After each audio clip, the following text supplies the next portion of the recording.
Leo, Virgo, Venus, bloodline. I'm Virgo sunshine. I'm here for a fun time. Venus is aligned and she adding to the drum line. I came through like a cannon, Vedic Leo like a wrecking ball. I can buy my own flowers to the one who owns my heart.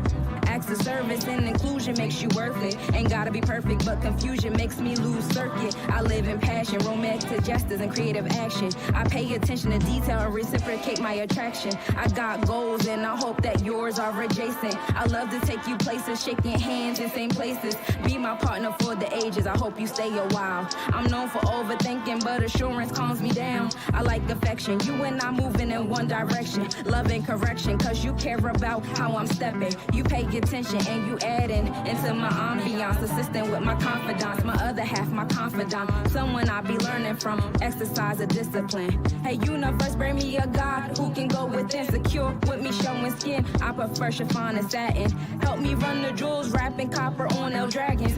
What he says he makes it happen, manifesting with his chakras. I serve and support together, who gon' stop us? We magic, I know I get wrapped up in intellect, it's a habit. Materialize and move to the next, I need balance. Bring me a God that's intimate, emotion set on sentiment. With patience, I know he's heaven sent. I like communication, boundaries and expectations. Check-ins on occasion, growing on the same pages, controlling our stimulation with infinite vibrations. Be my friend, be my friend. Bust down jokes with my folks. If you blend, then we win. We safe spaces, gate makers, celestial note takers. Be on my level, knowledge of the flyers for naysayers. Virgo thoughts on my heart make me analyze. Leo experiences take them thoughts and then they amplify. The wands and pentacles bring big energy. He gotta have a big throne if he gon' sit with me. Gift exchanges, holding hands, and we create an art. A universe, align me a God that's gon' mirror my heart. Be my friend, be my friend. I'm loyal, Virgo, soil like a lamp to a gem. Be my shim. Be my friend, be my friend. I'm loyal, Leo, spoiled, but I give it back times 10, and that's my hymn. Be my friend, be my friend. If you want me, then say it so I apprehend and expend. Be my friend, be my friend. The universe brought you here, let the rom-com begin. Hey, be my friend.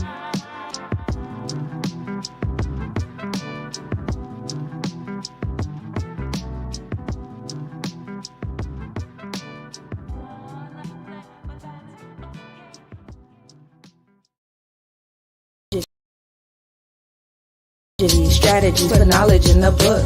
Change our language so we couldn't read it if we look. Convince us we ain't have shit here but disease. Made us 3/5 human and black and legally. You put your fists up to being African American. How much history you went through for that to make some sense? I've been on Turtle Island 10,000 years. Akubulan been my neighbor. Pangea brought me here. The world didn't start in 1400s. Niggas grow up. What you think we was doing? Morse was running Europe. We been tribal folk, now it's time to show up. Bring back the villages, cause cities ain't got no love. You're melanin addicted to the infliction of pollution. Chemical dependency, nature the solution. Grow your food and medicine, build homes in conclusion. The enemy will tell a lies, infiltration as inclusion.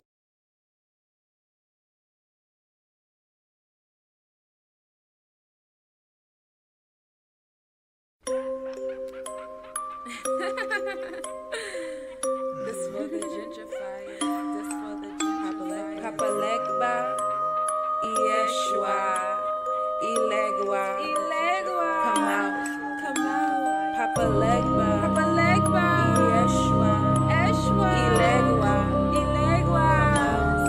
out, Papalegba, Yeshua, Ilegua, come out. Cause this is our land. Yes, we was here first. They came here on a boat. They'll leave here in a hearse. They'll leave here through the dirt.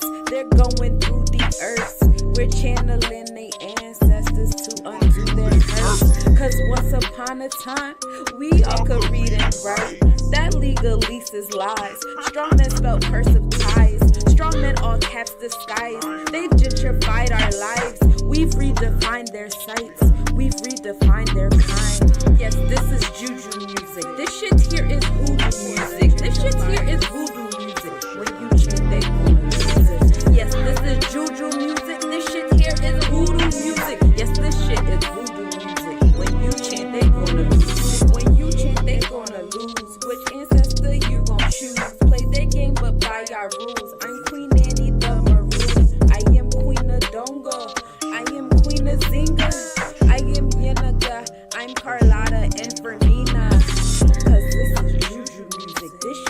is hoodoo music. When you chant, they gonna lose. Which ancestor you gon' choose? Cause this is juju music. This shit here is hoodoo music. When you chant, they gonna lose. Which ancestor you gon' choose? Cause I am a goddess, I am a priestess. I chant these mantras and they are repeated. If we make a promise, this land we gon' seize it. Get vengeance for Mother Earth treason. This for the gentrifiers. This for the gentrifiers. This for the gentrifiers. This for the gentrifiers. Repetition of empires. Invading land with gunfire. Slavery not posters for higher. Income not what you desire. Outcome working jobs for hours. Mindset waiting to retire. Never stop working for dollars. Cause this is juju music. This shit here is hoodoo music. Which ancestor you gon' choose? When you chant, they gonna lose. Cause this is juju music. This shit here is voodoo music. Which ancestor we gon' choose? When we chant, they gonna lose. I mean, my spirit guides come in with that sin. My ancestors defend. I got that juice to transcend. I mean, my spirit guides come in with that sin. My ancestors, I got that juice to transcend. Cause I am a Santi, I am a Sata, I am a Hosi, I am a Homie, I am a Tamba. Yes, I am a Tamba. Cause I am a Santi, I am a Sata, I am a Hosi, I am a Homie, I am a Tamba. Yes, I am a Tamba. Yes, this is juju music. This shit here is voodoo music. When we chant, they gonna lose. Which ancestor we gon' choose? Hey, choose. Cause when we chant, they gonna lose. Which ancestor we gon' choose?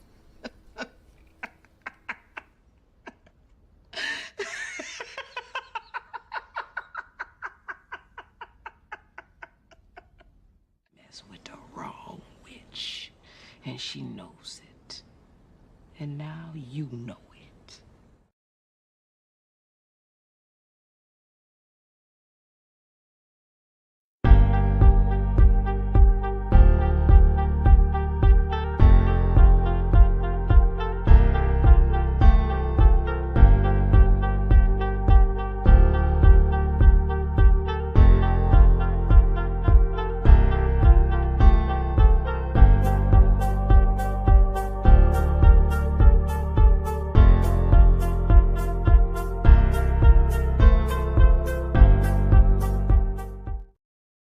Manifested by elements ethereal, I knew of terrestrial material, intertwined celestial of imperial, infiltrating corporation of oppressive cereals. Resilience is something like a miracle, observing kinfolk and draconian material. The more equipped for ascension, the more one seems to be treated as inferior. Dr. Umar said, the white man's heaven here, the Asian man heaven here, the Arabic man heaven here. But the black man heaven fit. The black man heaven fit, cause it lies in death. Release from the karma debt, release from all the stress, release what we don't confess. In order to live, I guess we must be bodiless. Makes me wonder, if we made out of greatness most fit for this plane, then why we the most hated? Why we the most hated? Was I in court waiting for my sentence? Listening to a witness accuse me of unfitness to remain in these cosmic dimensions? Is that why we repent and we ask for forgiveness? The hours and days, they feel repetitious. Oppressive energy soaking up my minutes. Purple haze blowing smoke on my grimace. Another nobody traveling out of limits. Exiled from cosmos as penance. Or maybe this time it's just an intermission. Like Jesus' chapters that went missing. Traveling and gaining knowledge between the dimensions. Christ consciousness bringing me ascension. Kundalini flows up now, where are my intentions? So don't cry for me when my time is risen. Sing some praises, cause you know that I made it. And know you're all my extensions.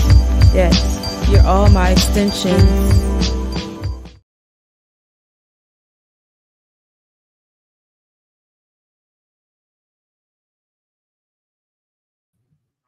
Peace to the tribe. Welcome to the Planetary forecast.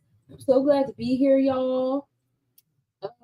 So I'm just gonna forewarn y'all during this planetary forecast, we're gonna hear juju music for gentrifiers quite a few times because the fact that y'all think that y'all celebrating Independence Day, what the fuck? What are we talking about right now? I don't know what the fuck y'all talking about. Well, we ain't talking about the same shit. So, welcome to the Planetary forecast. We're gonna blend this a little bit with the Hump Day reading. I already know I got the tarot cards on deck. We're gonna flow into that as we flow into that. But in the meantime, in between time, I wanted to get into the mathematics with you a little bit, real quick. And I wanted to, just say some words to y'all. So I know God is on the forefront of the dialogue. A lot of people, even though you don't have to have awareness of the stars to be under the influence of the stars. You understand me? Just like you don't have to know the law to be under the influence of the law. It still applies to you whether you know about it or not. Ignorance is a choice, especially in this age of information that we have entered into. Everybody want to talk about Aquarius, information, but y'all don't want to exercise y'all information. Y'all just want to chat about what y'all think and what y'all believe. Y'all still in that Pisces shit. And that's okay, because that's what it means. Peace to the God. Because that's what it means to be in between that Pisces Aquarius age, right? We're like in that in-between channel type energy, right? And when you're in that in-between type energy, it's like the snow in between the channels. It's a little static there, right? So we in the static between believing and knowing. So those people that have gotten accustomed to being in control and being in power with their illusions and delusions and shit, they're doing the most. They got you. People talking about Project Bluebeam coming. We in it. Everything starts with a thought, and thought moves faster than the physical. So if the thought was already here, we're already in it. We're physically in it. You're moving slower than you think. Does that make sense? I hope so. You're in it. You on a blue app. You getting blue checks. AI is mostly blue. When you look at the meta is blue. Most of these meta platforms are blue. This is Project Bluebeam. You don't know if AI making the songs, making the celebrities, making the beefs, making the Instagram posts, making the influencers, or if it's an actual fucking person. You don't fucking know. And you'll never find the fuck out. You know what the key is to this blue shit? Is minding your fucking business. And I don't think you guys know to the extent that y'all should be minding y'all business. You should be minding your business to the extent of if it is not in alignment with your spiritual self, then it is not in alignment with you, baby. Y'all is forcing yourself into oppression, depression, suppression to mind someone else's business. I talked about this. This has been heavy on my heart. The average human being is the most colonizer, gentrifier in the whole fucking world. You really think that you could walk into somebody else's business and tell them how to treat you? Do you really think you can go into somebody's business and say, oh, my vote count, I can vote for whoever is in control? Can somebody, all my entrepreneurs in the building, raise your hand. Can somebody come into your business and just say, oh, I don't like the way you're doing things here. I don't like your moral and ethical code here. I don't like these things. Can someone come in your business and have all that say so?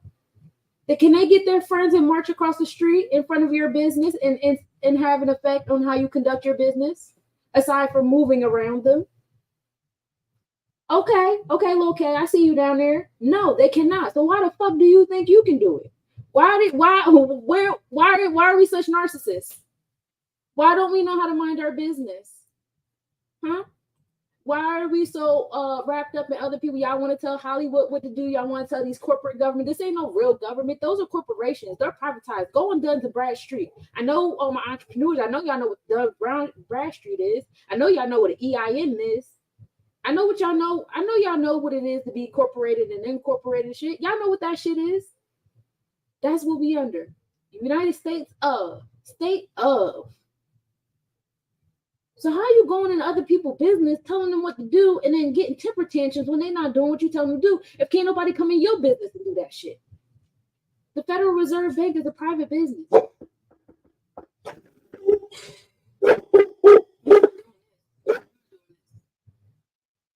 Excuse me.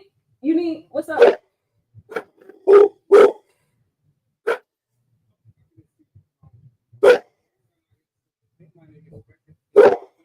Okay. I'm sorry. No, I'm busy right now. Yes. I'm busy. Okay. See the resistance? A motherfucker not minding their business.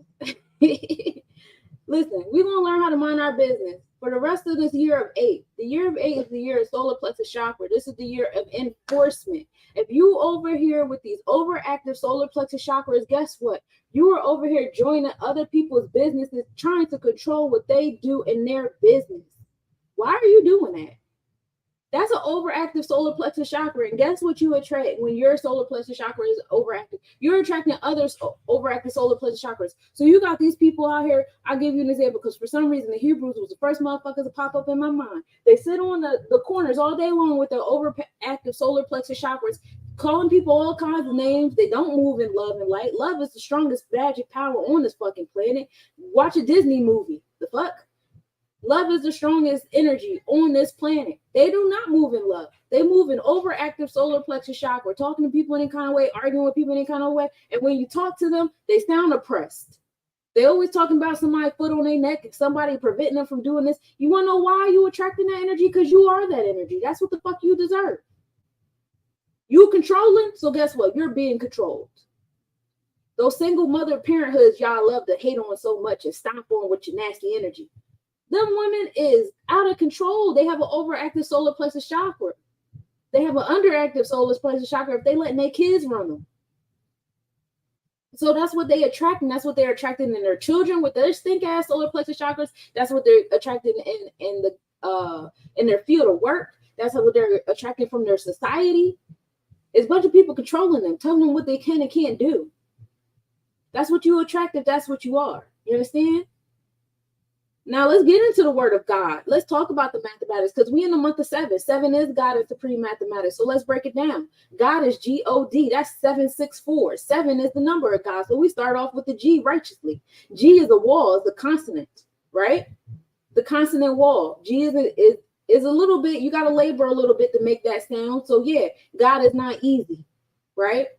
6 is the number of equality. So if 6 is in the middle and 6 is the first and only vowel, 6 is the emotion. The emotion is on equality. So you need to feel equality. You need to feel it in all facets of your space. You need to feel that equality, that equal opposite energy exchange in all things. It needs to be equal. It needs to be blended, right? 7 is also the 7th house. That's Libra house. That's the Libra scales. Don't that still bring you to a sense of equality in your interpersonal relationship? While 6 brings you to a sense of equality and servitude. How are you being of service, right?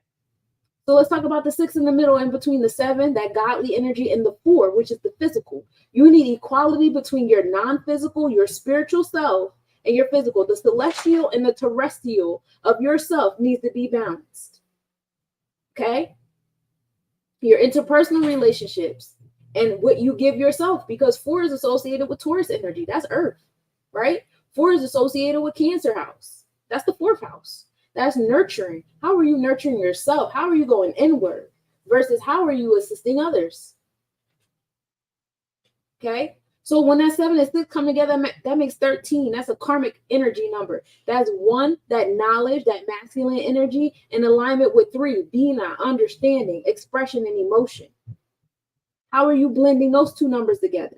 If you only have the 7 and 6, you are only up here. That's why you're dealing with 13 as a karmic number, because you only in the non-physical. If you only want to be non-physical, go on and die.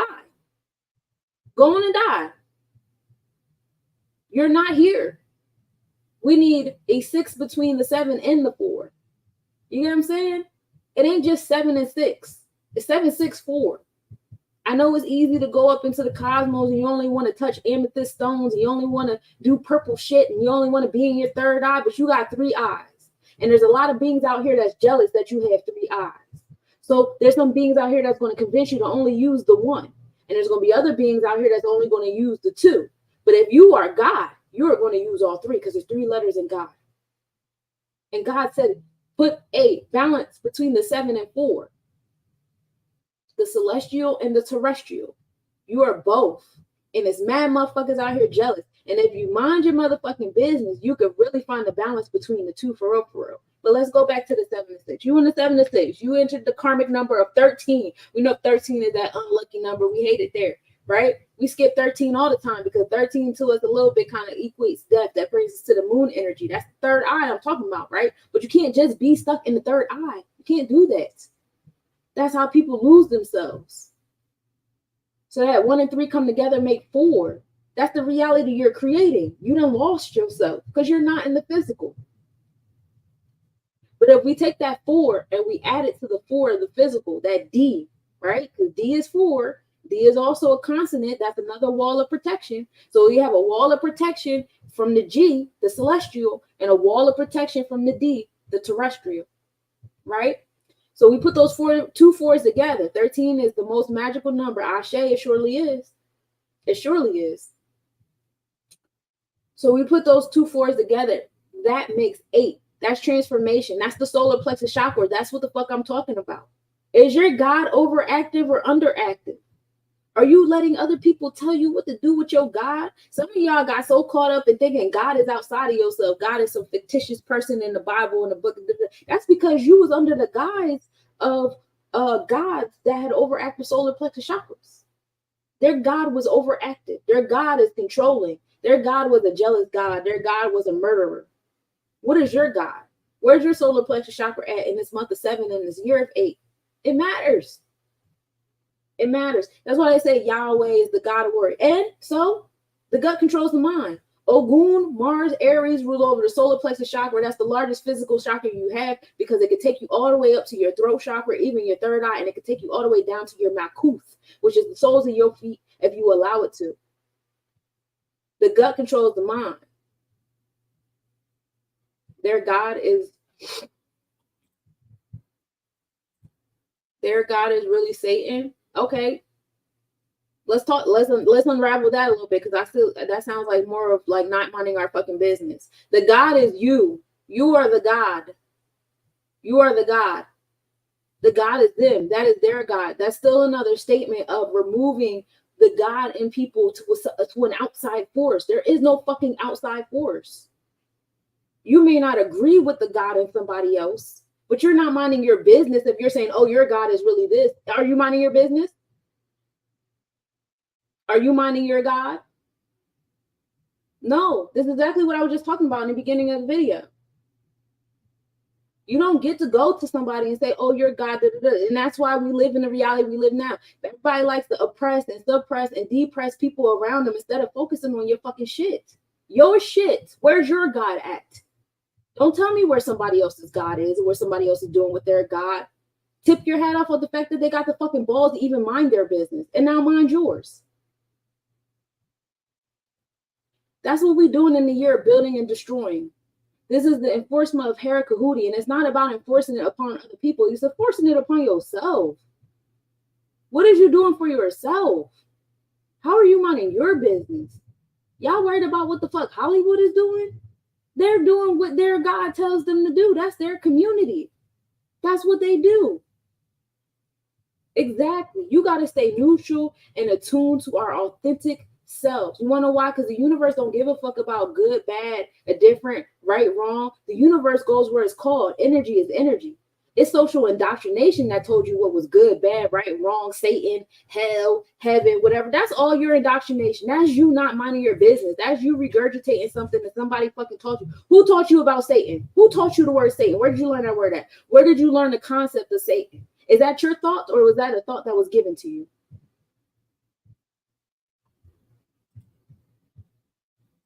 It's all connected to one source. You're absolutely right. Not necessarily a bad thing. Is their purpose. Exactly. When you're in tune with the universe, you learn how to move and communicate like the universe. The universe goes where it's called. It's harvested. That's why there's quote unquote good people and satanic rituals. How are they having satanic rituals that is supported by the universe? But then you can sit over here and have your angelic rituals supported by the universe at the same time. Or whatever you call it, because people love to feel like they're better than somebody else in some type of way, shape, or form.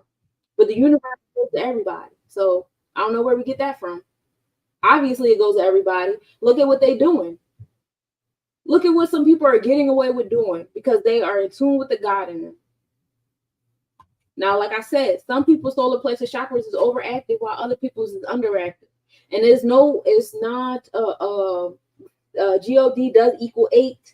That is Mars. That is Ogun. That is the god of war. However, that is not like, oh, we war, we fighting, unless you want it to be. Unless that's the overactivity in your solar plexus chakra and that's where you want it to be, then that's where the fuck it is.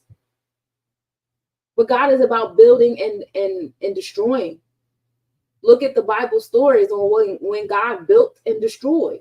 Many times over and over again, God built and destroyed. You would call on God to build and destroy. No two things can stay in the same place at the same time. That's the cardinal motherfucking rule out here with the energies. That literally means build and destroy. Destroy to build. There is no separation. Exactly. There is no separation. Everything is intertwined into itself. So you have to learn how to mind your business. You have to. You have to focus on the God in you. Because when you sitting there focusing on the God of somebody else and you start judging and you start talking about what they're doing and what they're not doing and how they're doing it and da-da-da-da-da, you are being a overactive God. Your solar plexus chakra is fucked up and you need to realign yourself. For those of you guys think that, oh, I'm about to go to the government and I'm about to tell them what to do and I'm about to you're not minding your business. That's their business. They're one nation under their God, indivisible, with liberty and justice for all in their community. Now, where's yours at? What God are you under? What is your God? Where's your God at on the solar plexus scale? What does that look like? Where's your Herakuhuti? Where's your fifth sphere in the tree of life? That's what you need to be focused on. If I say these words to you and you ain't got no answers to me, but you can sit here and regurgitate what somebody else is doing somewhere else, or what you saw motherfuckers doing on BET Awards, or da-da-da-da-da, bro, your God is fucked up. And that's a judgment. And now I'm gonna come back into my space because I'm worried about my God. I ain't really too much worried about you, but some of y'all need to hear that for real. Because the madness has to stop. At some point in time, y'all gotta get y'all shit together. We halfway through the year of 8. What are you doing with your God? What have you done with your God? You still over here letting people tell you what currency is? You still over here letting people tell you what language to speak? You still over here letting people tell you what to think, what to believe, how to operate your root chakra, when you deserve sacral chakra joy? Y'all letting people tell y'all when y'all deserve love and romance and relationships, when y'all deserve to have children. Y'all letting people tell y'all when y'all deserve to treat yourself, to feed yourself. Are you fucking kidding me? Are we for real? You're not kidding me. You're really kidding yourself because you ain't touching nothing over here. You ain't hitting on shit. We have to mind our business. I really wanted to give y'all those mathematics. I've been wanting to give y'all those mathematics all fucking week. Generator, operator, destroyer. Ashe. That's where we at with it in these times. Yeah, that is where we at. And it's fucking sad. It's sad. Do better. Everybody is a God. Everybody has a God in them. Everybody has a solar plexus chakra. Everybody has an enforcer. Everybody has a fire in their gut that controls their mind. Everything starts with the thought and it moves faster than the physical body, right? Your mind tells yourself you're hungry before you actually go through the operations of eating. Your mind tells yourself you're angry before you go to the actions of actually acting out that anger. If that to be true, what are you doing with the God in you when it tells you things? Are you telling God, oh no, we can't do that. We have to go to work. We have to get these federal debt notes. Oh no, we have to, the landlord, the PSCNG, the guys, we have to. You letting motherfuckers control your God, and then you want to poke your chest out when you see other people whose God is smaller than yours. Your solar plexus chakra is out of control. And that's why you attract exactly what the fuck you attract, because that's what you deserve. When I tell people that their God is really Satan, they get offended. I ask them why when the universe created Satan. So it's obvious that it has a divine purpose and that should be accounted for. Because that's not your business. It's not your business to tell them who their God is. It's their business to tell them who their God is. You don't get that's like you coming to me and telling me who my God is. You don't get to do that. You think I'm gonna allow you to come into my space and tell me what the name of my God is? No. Would you allow someone to come into your space and tell you what the name of your God is? I doubt it. So stop. Why are you doing that? Why are you doing that? That ain't no better than the religion shit. That's no better. Everybody want fucking sheep and followers. No, we're not in the age of sheep and followers. We are exiting the age of Pisces. You don't get to sit on the pulpit and tell people what the fuck they're doing. You get to mind your fucking business. Just like everybody else. Everybody needs to be their own pulpit. Everybody needs to be their own pastor. Everybody, and you're going to see that. And instead of looking at it as a fucking competition, like, oh, you want to be an astrologist too? Oh, you want to be this too? Oh, you want to? It's not competition, it's completion. We should all be tuned into the God in us and expressing it in that way. What are we talking about? What are we talking about? The days of sitting at the feet of a motherfucker are dead. Those days are dead. Everybody is a teacher. Everybody is a pulpit. Everybody is a God. Everybody is an altar. That ain't nothing but ego telling you that you get to walk into somebody's space and tell them what the fuck they are and what they're doing and who their God is. No, you do that to yourself. And then you create the reality you want to create with it. Everything serves a purpose. Exactly. Now control your reality. So then when you control your reality, when other people are controlling their reality, you don't feel compelled to label their fucking reality because you're in control of yours so much that you love to mind your fucking business. People get triggered when I tell them how much I mind my business. Oh, did you hear about Russia? No, I'm minding my business. That's Russia's business. If it decides to spill into my reality, okay, but it hasn't. Y'all the ones that's watching TV screens and allowing these TV screens to control the God in you because y'all don't want to mind y'all fucking business. Just sit here and scroll all day long just judging. The fuck?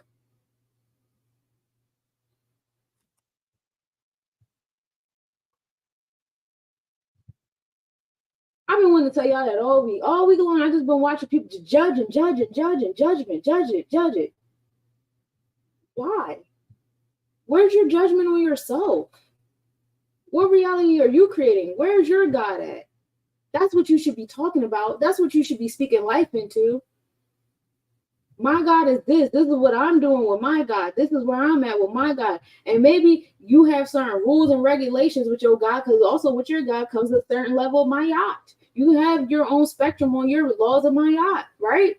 That don't mean you project them shits on other people. That's for you. That's yours. Now, if you want to speak on them and to find your tribe, because other people, of course, are going to gravitate to that shit. You know, whether they're gravitating to it to be a sheep, a leech, or a co-conspirator or whatever, but it is going to attract other souls when you speak your truth instead of trying to project your truth. Speaking your truth and projecting your truth are two different things. We're not projecting. We're not controlling nobody. Ain't nobody a teacher in a room full of classmates unless you love attracting sheep. I don't like attracting sheep. I'm not in the business of attracting sheep. It's not something I aspire to have or do. The fact that certain people come to me to learn, I don't take that for granted, but I am not here to project my reality or what the fuck I got going on. What I do is I guide you to finding your God and where that's at. Well, let me clear it up. When I say that, not to trying to tell them who they should worship or who they are. More so to you, like, what I'm asking you is, where did the name Satan come from for you to look at someone and say, your God is Satan? Where did that come from? Where did that knowledge come from? And why did it invoke you to tell someone that their God is Satan? What were they doing with their energy that invoked you to do that with your energy? That's energy awareness. That's what the fuck I teach. Because we're going to get to the root of what the issue is for real. And it's these energy exchanges amongst us. And most of it is regurgitation from indoctrination from overactive solar plexus chakras. And the people, the little sheep at the bottom don't like to admit, but their solar plexus chakra is overactive too. It's just they mice trying to rule over mice. in the eyes of a cat.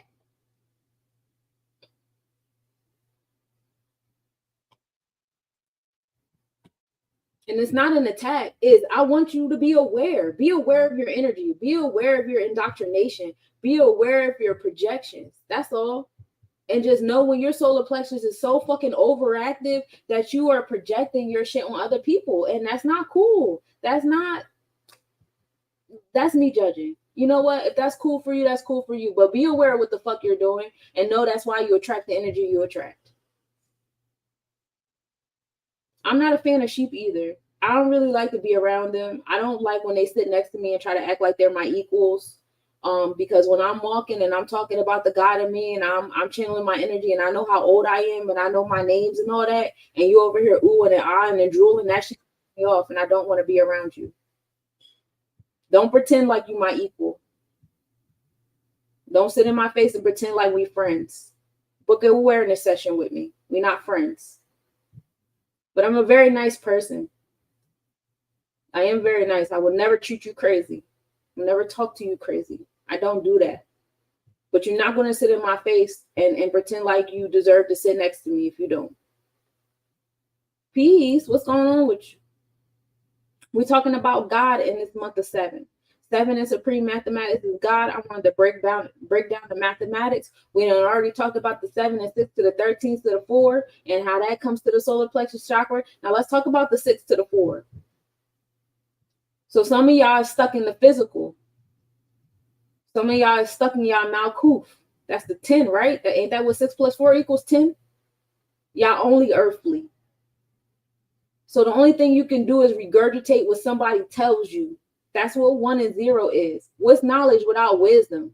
Just knowledge all up in the space. And what do we constitute as knowledge on this realm? Oh, how many books did you read? How many white people can you quote? What's the reference? What are your references? Who are you regurgitating?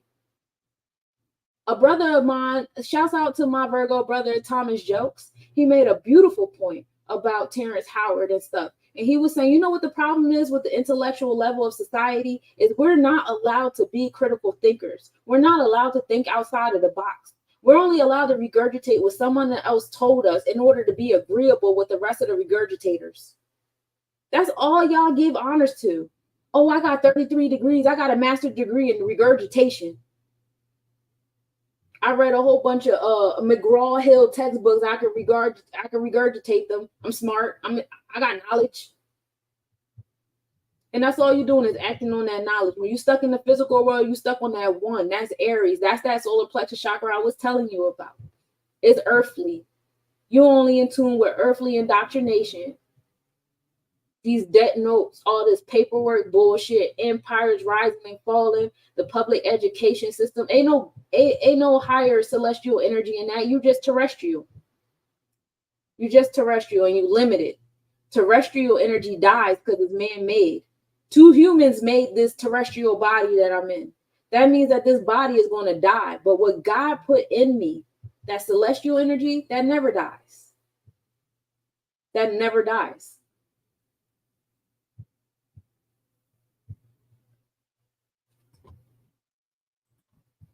Well, with my definition of Satan, I look at it as an embodiment of adversities of human experience, which is part of the survival of the physical world. I picked that up from demonology. Okay, cool. And you resonate with that? Cool. That's the God in you. Now, when you speak that to someone else, I'm pretty sure you're aware of where their God is at and how they're interpreting that when you first wrote what you wrote. And that's why I do energy awareness sessions. They want us in a box, our minds, body, and soul. Yeah, that's what happens when you're stuck in the physical. When you're stuck in man-made shit is finite. It doesn't stop. It's neither good nor bad. It's an experience through the physical and mental, spiritual. Agreed. Agreed. God, you want all 3 letters. You want the 7, 6, and 4. You don't want to just see with the 2 eyes. You don't want to just see with the 1 eye. You want to see with all 3. When you use all 3, you pull the magician card.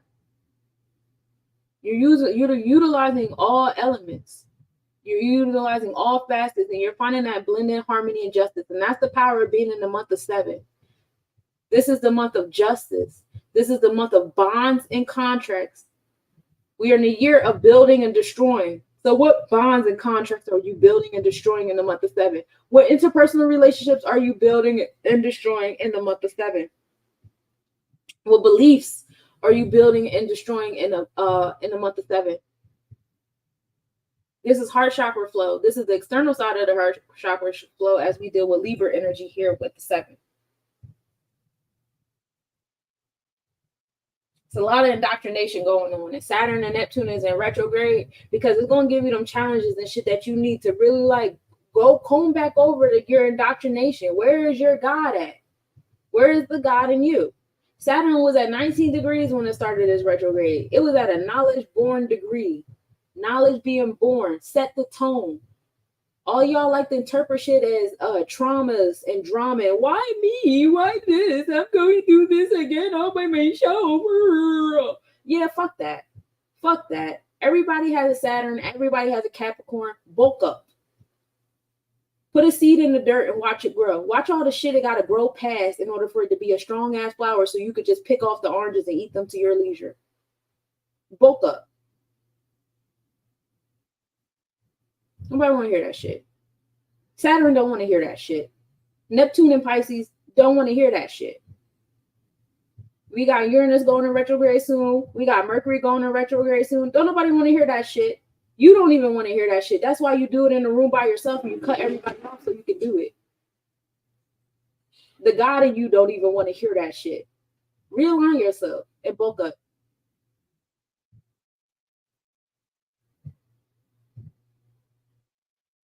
All right. I just wanted to clear the air with the mathematics. Being in the month of 7, this is the 7 is the number of God. I've seen a lot of people that's underneath the guise of the stars is still under their Pisces indoctrination. Y'all don't know how to communicate God because y'all think God is an entity outside of yourself instead of something that's interwoven within yourself, within your energy exchanges and all people, places, things, situations, experiences, and time zones. And if everything is interwoven and interconnected, what makes you think you separate from God or the God in yourself or the God in others? You're not. You're not. That just shows that you only in tune with the 4 in the God. And that's sad. Do better. And that's me judging because I don't give a fuck. It's like, nah. The Christians pass the most judgment, and their Bible will say, leave judgment to God. Exactly. And I like that. Leave judgment to God. Everybody has God in their solar plexus chakra. And that is the whole purpose of what I'm saying is mind your business. God is in you. Mind your business. Mind your business. Mind your motherfucking business. In the Quran, they talk about it. What is it? Blessed is the man that mindeth his fucking business. Don't quote me on that, but it's something like that. It's all about unity. The highest form of consciousness. Ashe. Ubuntu. Yes. So without further ado, let's get into the motherfucking planetary forecast.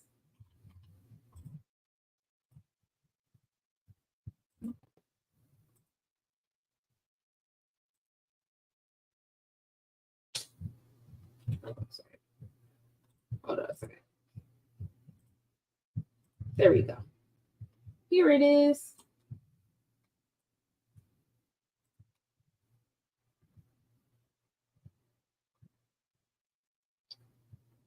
And we are here. For those of you guys that are on TikTok and POF, you guys are kind of backstage, so you guys don't get to see the full presentation of what I'm doing. But there is a slideshow. You can catch it on Instagram, Sunshine Monet L. You can catch it on YouTube, Bless Nobodies, if you're interested. Otherwise, you could just sit here and listen to me, and I will be going through it with y'all. So welcome to the Nobody's Planetary Forecast. I kind of went over my message for the day. Usually every time I do this, I have a different message in my heart. So don't worry about it. Sunday service is returning. The planets show what is happening. Zodiac show how it's happening, and the houses show where it's happening. In this space, we do not believe in upper space. Nobody even uses the term upper space. So to think that we're a marble that's separated from other marbles that's floating above us in the sky is wild. The thing of it is nothing is flat, nothing is perfectly round, no orbits of any type of landmass is flat or upperly round. So when we utilize the word planet, is plane, ET, extraterrestrial, extra land, okay? Extra land outside of Earth.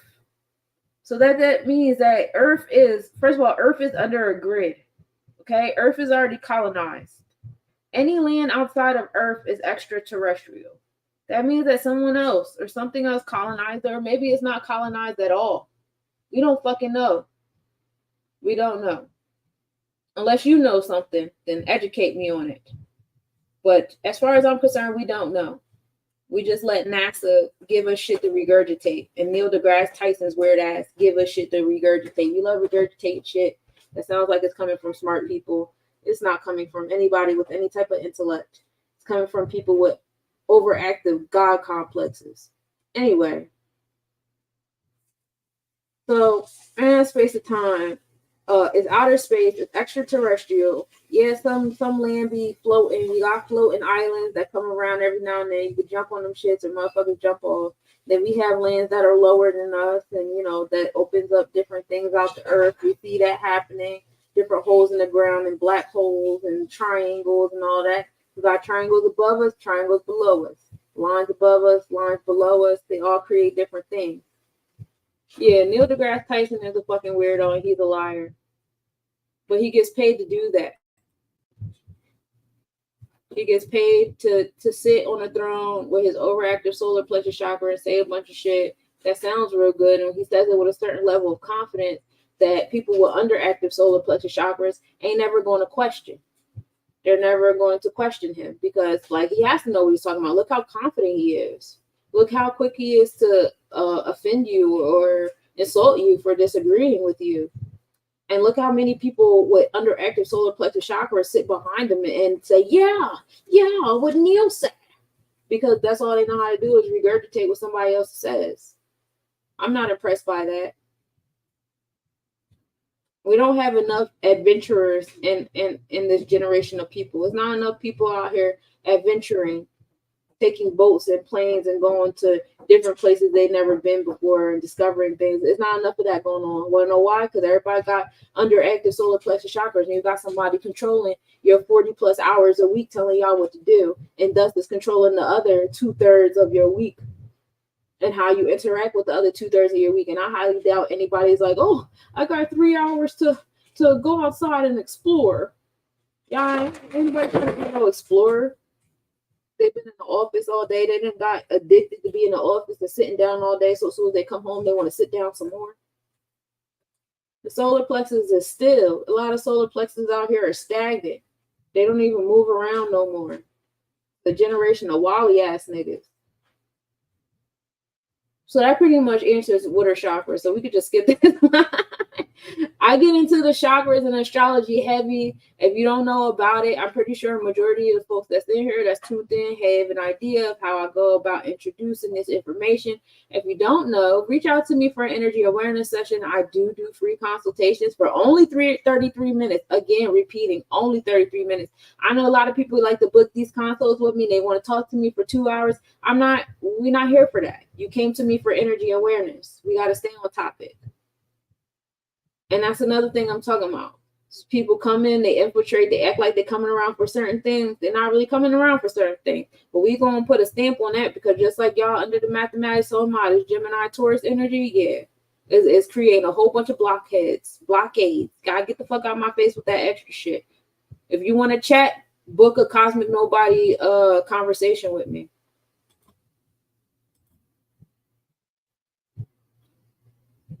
Everybody allowed to be introverts but my fucking ass for some reason. Nah, we finna switch that up real quick.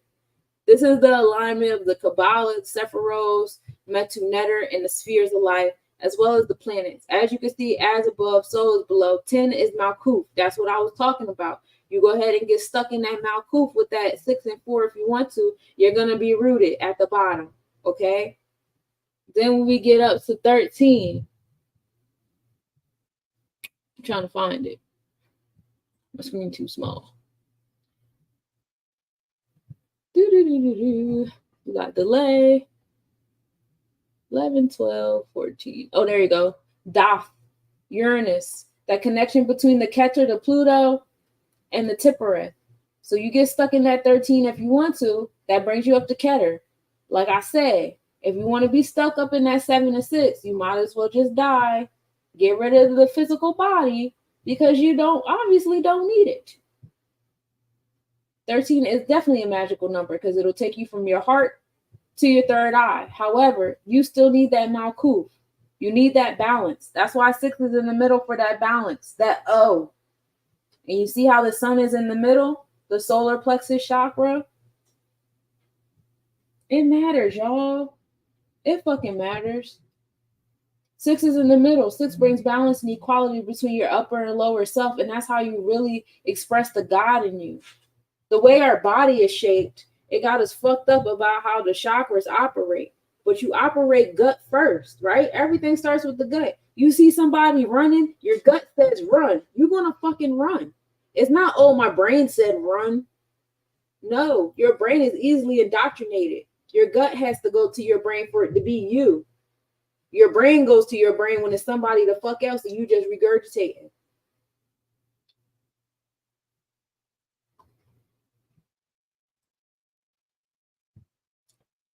Not only do the planets rule over your chakras, they also rule over your planet, the body parts, your health. You guys dealing with health issues, I can guide you in that as well.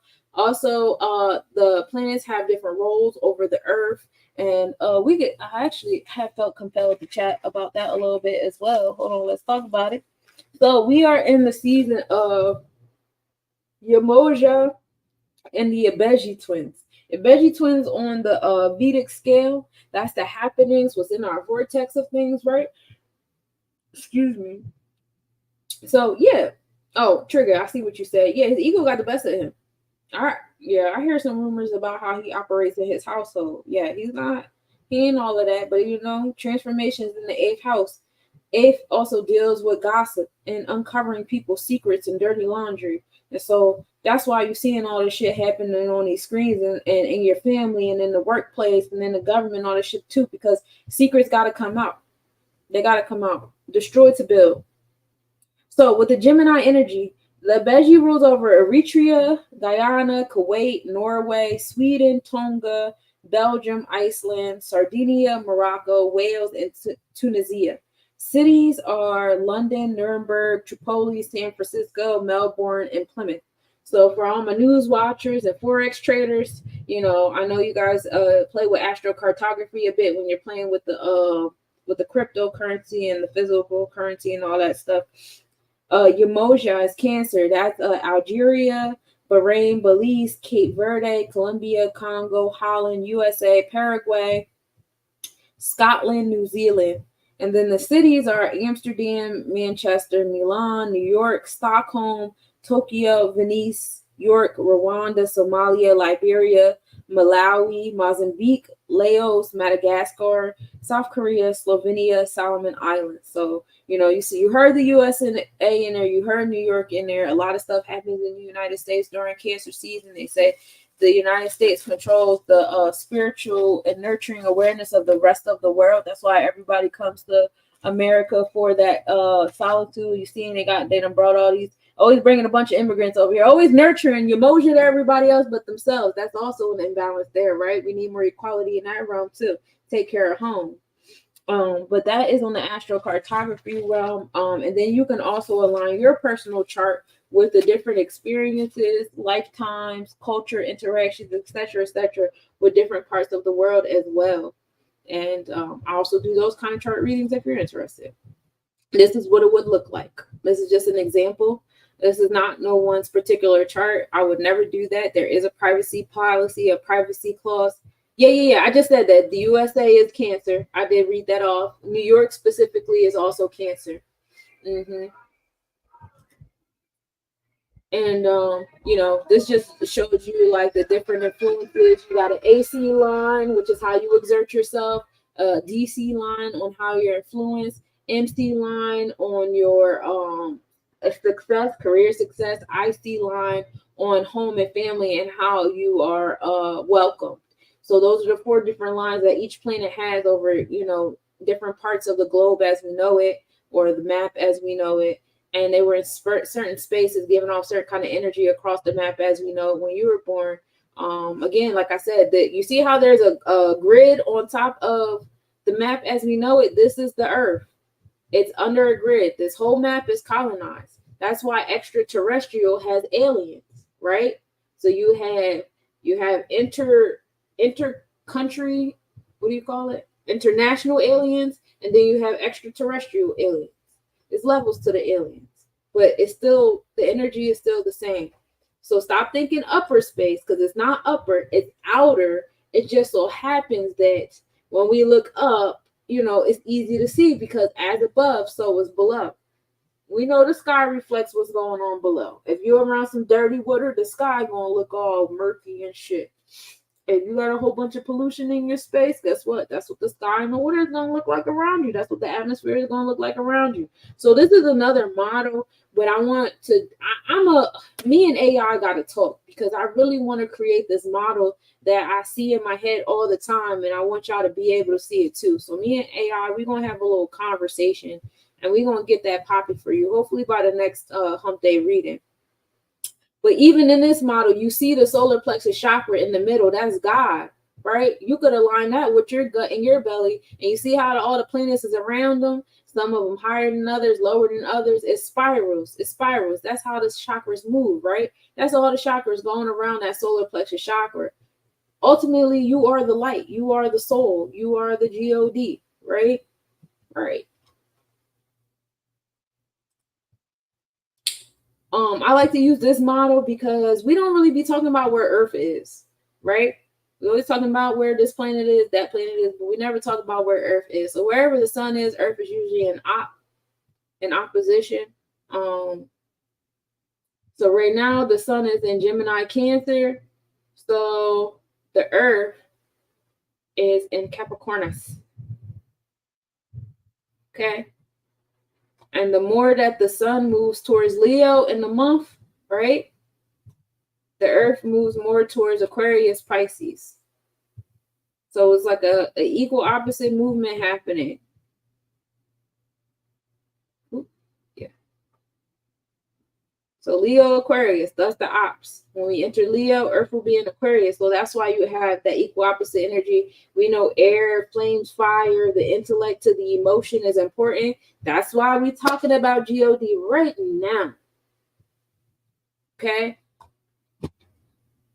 Because once we get into Pisces, and it is by design, like around Pisces time, Earth enters Pisces, around school starting. Because the Virgo, sun is in Virgo, right? Virgo is about intellect, what you teach, what you learn, what you listen and speak to. The public education system. The gods in them, they know how to play with the stars, y'all. I don't know why the fuck y'all not on game yet. They know how to play with the stars. They know how to get your kids inside of a room and start telling them what the fuck they want them to think come Virgo season. They taking over your children's throat chakras, right? Meanwhile, Earth is sitting in Pisces. That's gullible shit. That's being manipulated. That's feeding into the ruse, the delusion. You know what I'm saying? And that's the foundation to your children starting school every year. Virgo, Pisces. These motherfuckers know how to play with the stars. Y'all better get right. And y'all be so hyped sending pictures. Look at my kids. We can't wait to send them to school. Y'all make y'all kids feel unwanted and unloved, uncared for. Y'all making all these funny jokes. Like, y'all don't think how the God in them is absorbing the nut shit you say? The crazy thing is I saw a diagram with all the different stuff related to the spiral. Yeah, it's a lot of stuff. My favorite model is the Beyond the Ice Wall. But what I want to do is get an alignment of the Beyond the Ice Wall with the motion of the spiral all at one time, because that's real shit. That's how it's moving for real. That's why certain planets can lock in and you can go from one planet to the other one for real. But they're not going to tell you all of that. You're not supposed to know all that. And you're not supposed to, leave your job and start exploring to find the fuck out. Like, who's going to Antarctica? Who's going to these deep spaces in Australia? Did anybody try to get to the bottom of Grand Canyon yet? Are y'all going to the tops of these mountains where they starting to say they having sightings and stuff? Have y'all gone to the ice wall that's starting to melt? Are y'all thinking about these things? No, because you worried about fucking BET and these two dumbasses arguing about golf during a corporate election. Like, the fuck? Y'all counting down the days of sending y'all kids back to fucking indoctrination camp so that they can regurgitate a bunch of shit of white people be talking about. Not even just white people, because they clone Tyrone showed you, all skin folk ain't kin folk neither. We should try these places. Exactly. It's time we're supposed to be exploring. We're supposed to be explorers. We're supposed to be investigators. The age of Pisces is dead, y'all. We are coming into the age of Aquarius. Ain't no more pulpit. Ain't no more sheep at the feet of a teacher. Everyone is a god. Everyone is a teacher. Everyone is a pastor. Everyone is an investigator. Everyone is an educator. Everyone has something that they're mastering that they could connect to the whole. It's no more me, and then y'all just follow me around. I tell y'all, watch out for the motherfuckers that move like that. Like, especially on social media. The people that move like that, like, oh, I'm just going to sit on my pulpit by myself and y'all just watch and do what I say, watch and do. Yeah, watch them motherfuckers. Because I promise you, any amount of money, they're going to end up in jail. I promise you. Because it just, that action is showing what's going on with them internally and the kind of rules they trying to have. See, if you the only one at your table and there's a round table and you the only one sitting there, who going to check you? Who going to compliment you? Who's going to be your peripherals? You making sure you at the table with a bunch of people you feel like is beneath you. Like, how's that work? How's that work? You gotta watch out for them people, because them the people that's taking advantage. Them the people that's, doing the most and being funny. Them the people that got the weird cults and they doing weird shit to people on the low. You can't question them. You can't debate with them. I'm not much of a debater. You can question me and shit. We can have proper communication. I don't do that debating shit, because my solar plexus chakra ain't. I don't need to argue with you, and I don't need to convince you of shit. I like the fact that the God in you don't agree with me, because that means that we both bring something to the whole that's different. You know what I'm saying? As we should. If you over there wanting everybody to think the same, all people of this culture should look the same and act the same and do the same shit and da. You fucked up. You ain't no better than the oppressors. That's why you oppressed. You ain't doing no better than the rest of them. Talking about what somebody should be doing and what somebody shouldn't be doing to be accepted into your club. They're not black enough. They're not smart enough. They're not this, that, whatever. Like, yeah, have prerequisites for somebody to be in your space, to sit at your table. But at the same token, don't be spewing that shit. Because once you become an oppressor, you ain't going to do shit but become oppressed. That's why I said they going to jail. And it don't got to be no physical whatever. It could be a mental jail. It could be a spiritual jail. You do what I just said. But they usually end up going back into that Aquarius energy, and they got to go back and get it right. And then Pluto's in Aquarius right now, too, doing the building and destroying. So you already know what that's hitting for. Peace, y'all. Then that's deep about the Virgo Pisces. Yeah, that's why I don't like when people say we're not oppressed when we can't even go to Antarctica. Exactly. Who said we couldn't go to Antarctica, though? A piece of paper that somebody wrote on? Are those people that wrote on that piece of paper still here? We're letting solar plexus chakras of motherfuckers that don't even exist no more still control how we move our inner God. Isn't that crazy? Motherfuckers that died hundreds of years ago still control our solar plexus chakra today. That's wild. Yes, happy Sirius alignment. Peace to you, Greg. I'm glad you're here. I've been missing your energy. No, we're not doing that. We're not doing none of that. But that's what they do. That's the foundation of the public education system with the Earth in Pisces and the Sun in Virgo. Is, look at all the motherfuckers that died years ago. Let them continue to oppress you. Let them continue to tell you what to do and have some say. So, hey, divine quality and all that shit. That's weird. Because you're not here no more. You don't get to control shit. You ain't hitting on nothing. They be doing eclipse magic. Oh yeah, they do. And we got 2 more eclipses coming up. One just so happens to be a day before my birthday. I don't know if there's going to be another eclipse next year around September, which would be interesting because I was actually born on the eclipse. I was born on a Virgo sun, moon, Mercury, and Venus, and everything was lined up. But the sun and moon was eclipsed when I was born. I was born on a 911. I'm an 11 life path number. Hey, yes, I'm on YouTube, Nas. Let's Nobody's. So ain't nothing normal about me. Ain't nothing normal about me. I'm exactly where I need to be, doing exactly what I need to be doing. This is why I'm here. I'm fulfilling my contract so I don't get fined.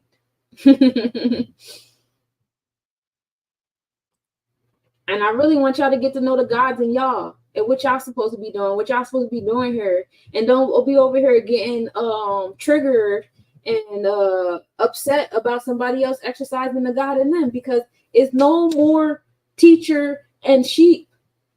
It's, oh, you in tune with the God in you, you know who you are, you oh, me too. We got like exchange. We gotta do research together. We gotta do this together. We got like, that's the alignment.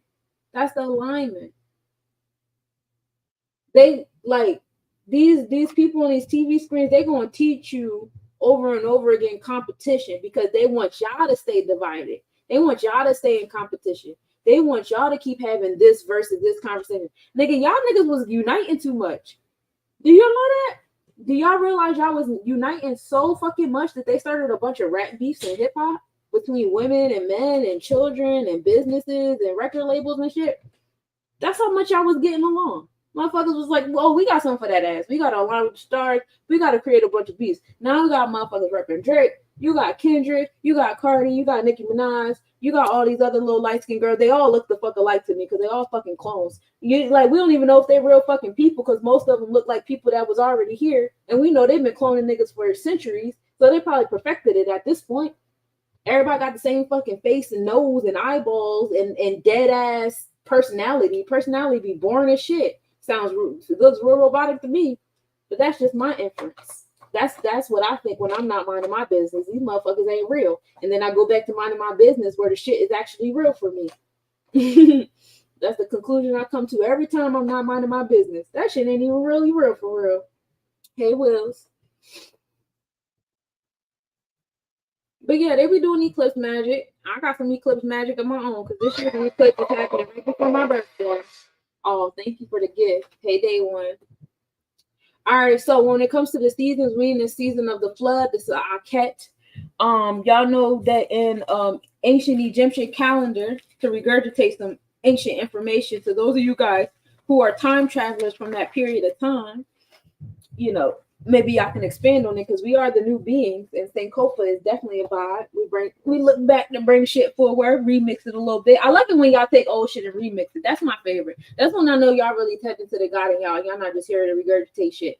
When y'all go back into the past and y'all be taking that information, and then y'all bring it to the present and y'all do y'all remix to it to where if somebody say, what book did you read it from?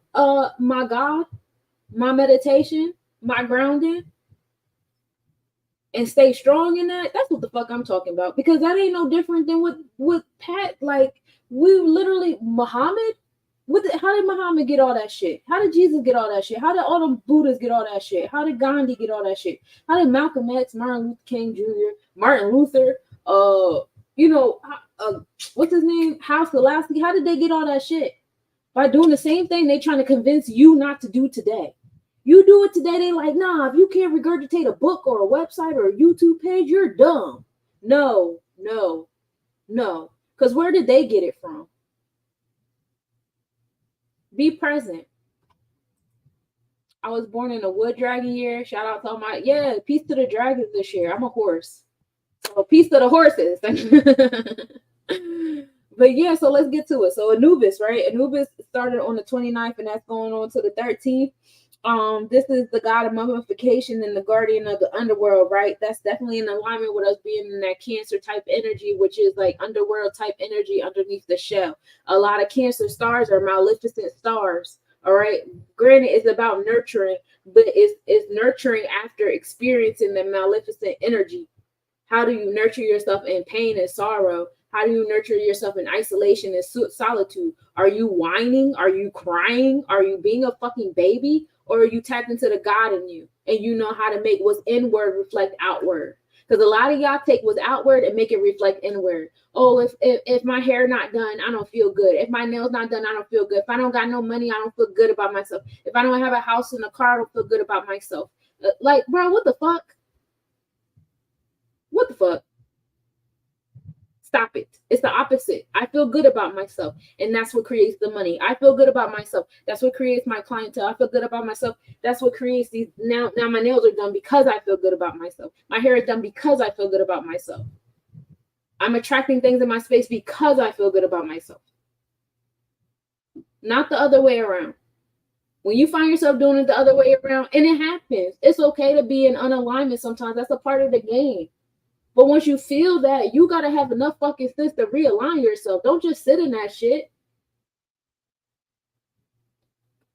So we in Anubis with it. Anubis is all about confidence and curiosity. Being a hard worker and creative. This is the energy of the introvert. A lot of people want to go introverted. A lot of people going inward to refigure out how to nurture themselves and what they need to be nurtured, feel nurtured, and nurture others. We're not going outward yet until we get into more so that Leo vibe in our tropical chart, right? Because that's when we start bursting out. Okay? But we're not going introverted because we sad. We're not being irresponsibly introverted. You still know that you're a part of one. You still know we're one and all. So when I say, oh, it's Cancer season, it's Anubis energy, it's introvert energy, that don't fucking mean be irresponsible and start doing that underactive solar plexus chakra shit. Because I promise you, a God like me, that's what's going to get you cut the fuck off permanently. I don't tolerate that shit either. That's more human shit, human indoctrination. That, oh, it's just me by myself. And no, it's not. It's never just you by yourself. Even in the non-physical, it was never just you by yourself. You were not born alone. Shut the fuck up. Like, come on now. Get the God in you in alignment. Let's go. Let's go. And that's me coming out of myself and judging. Because I'll do that from time to time. And then I'll come back in myself and say, hey, yo, on some G shit, that's none of my business. I have the power to remove people like that from my paradigm, and so I shall. Seth. No, I lied. But Set is next. And that's from July 14th to the 28th. So we get 2 weeks of that. So on the second decan of the month, and mid-second decan of the month, second decan being the decan of wisdom, that's when we experience things, we get the kickback and say, I have wisdom because I experienced that and I learned something from it. From that decan to the third decan of understanding and expression, we are in Bastet, which is being sensitive, loyal, and devoted, having great intuition and charming affection. This is also the deity of cats, fertility, and pleasure, looking for balance and avoiding conflict. All right.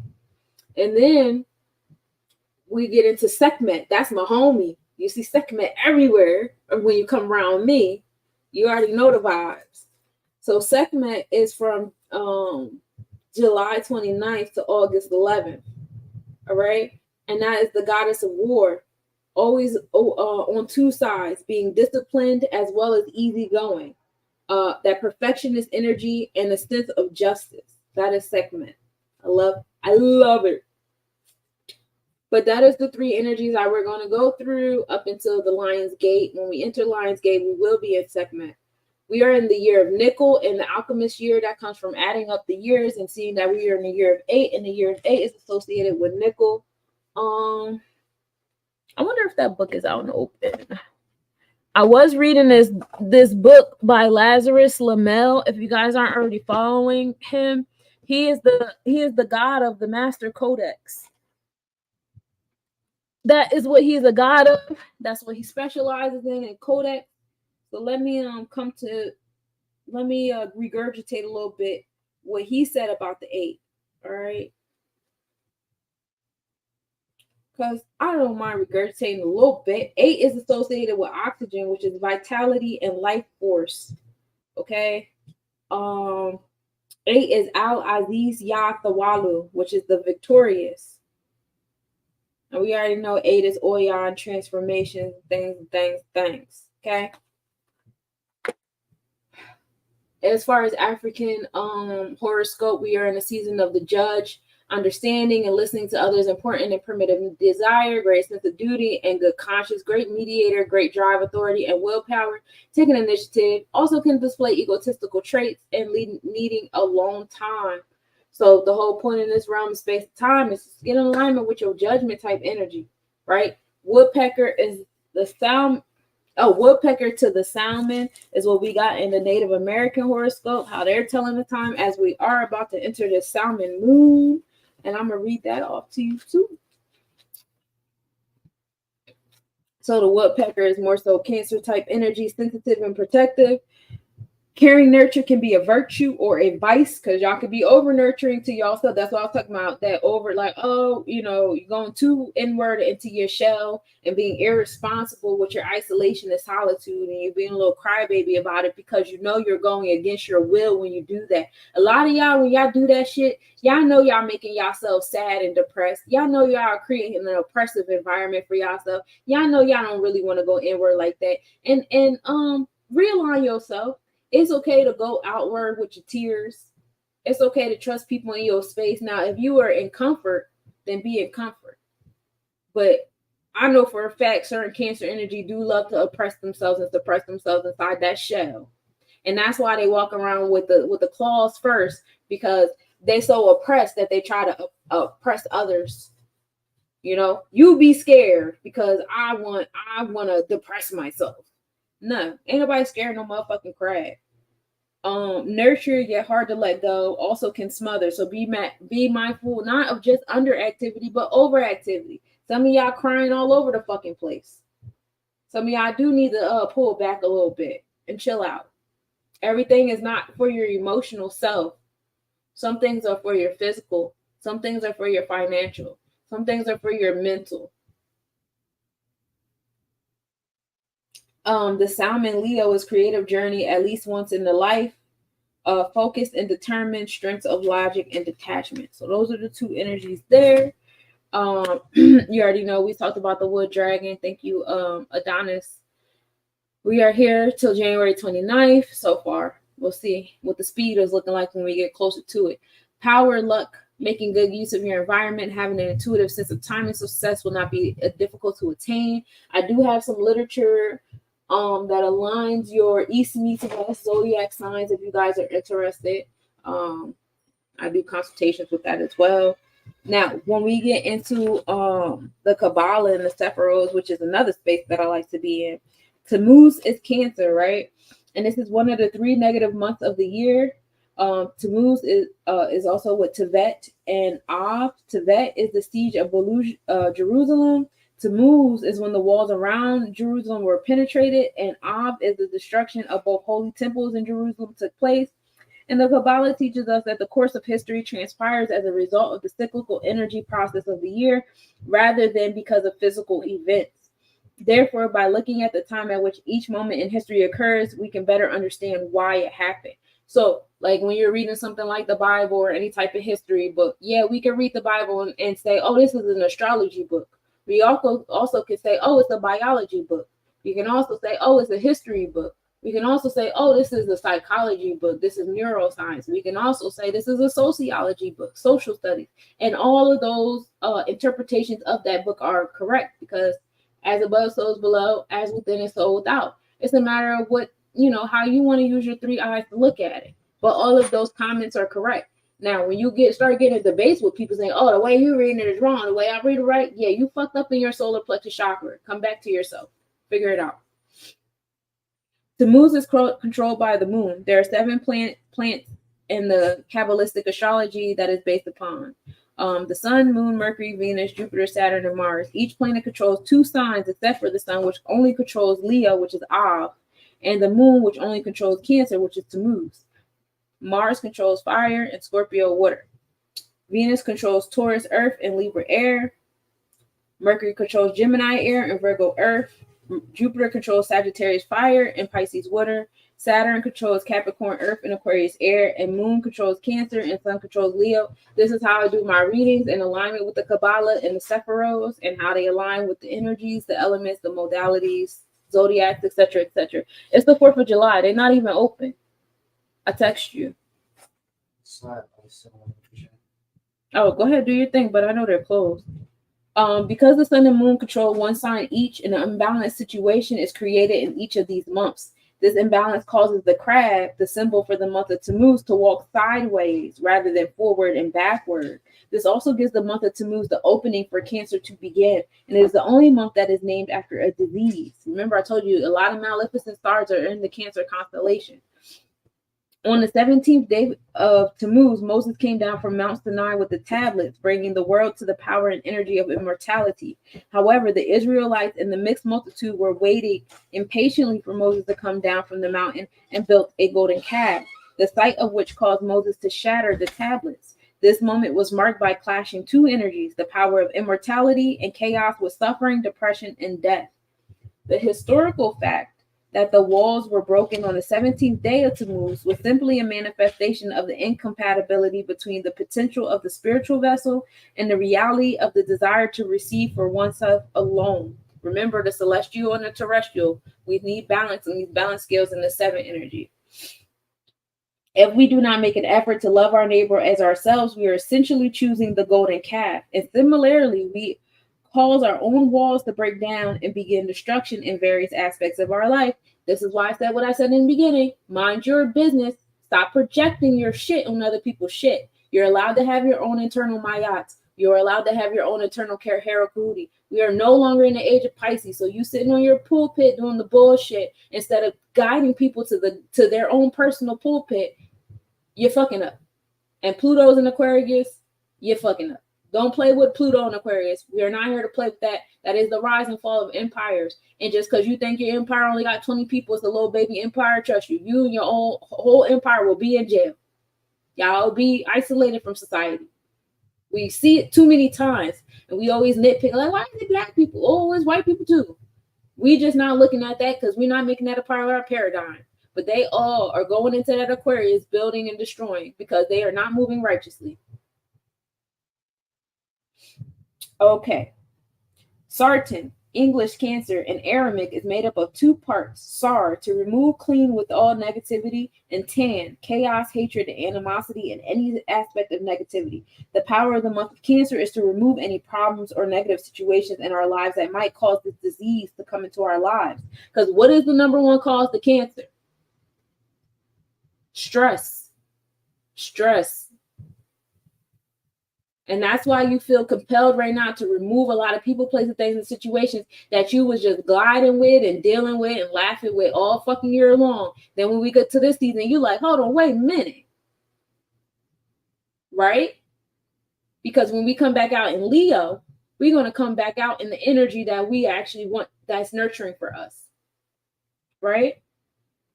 According to the Book of Formation by Abraham the Patriarch, the month of Cancer was created by Hebrew letters Chet, which created Tammuz, and Taf, which created the moon. The moon is unlike any other celestial body as it changes its position each day, but remains visible nonetheless. It begins each lunar month as a thin sight and reaches its fullest brightness on the 15th. From the moment that the 15th day is over, the light of the moon begins to wane, and the cycle repeats itself each month. This explains the Cancerians' high sensitivity. They seem to need more love than any other sign. The moon's waning causes them to feel that there is always something missing, and this leads to depression. The cure for these low moments is caring, sharing, loving, and giving to others. In addition, Cancerians must do their best to let go of the past and see beyond ill feelings and wounds. This is the only way for them to find true happiness and love. Cancerians are very domestic people. Their motto is, my house is my fortress, and they are strongly connected to family and home. They love history and archaeology, anything that reminds them of the past. They have a sensitive stomach, and this is the body part they hold the tension in and unresolved emotional difficulties. So that is Tammuz for y'all. Now we're going to get into Av, because I probably won't see you guys again until we're at well, I'll see you guys for the Hump Day reading, but you know, this planetary forecast situation, I'll see y'all during Lionsgate or about to enter it. So let's talk about Av. Av is one of the 3 most negative months of the year. The other 2 are Tevet, which is Capricorn, because it's ruled by Saturn, which is a planet of harsh judgments, and Tammuz, Cancer, because it is ruled by the moon. Av, sign of Leo, is ruled by the sun and the left column of the fire signs.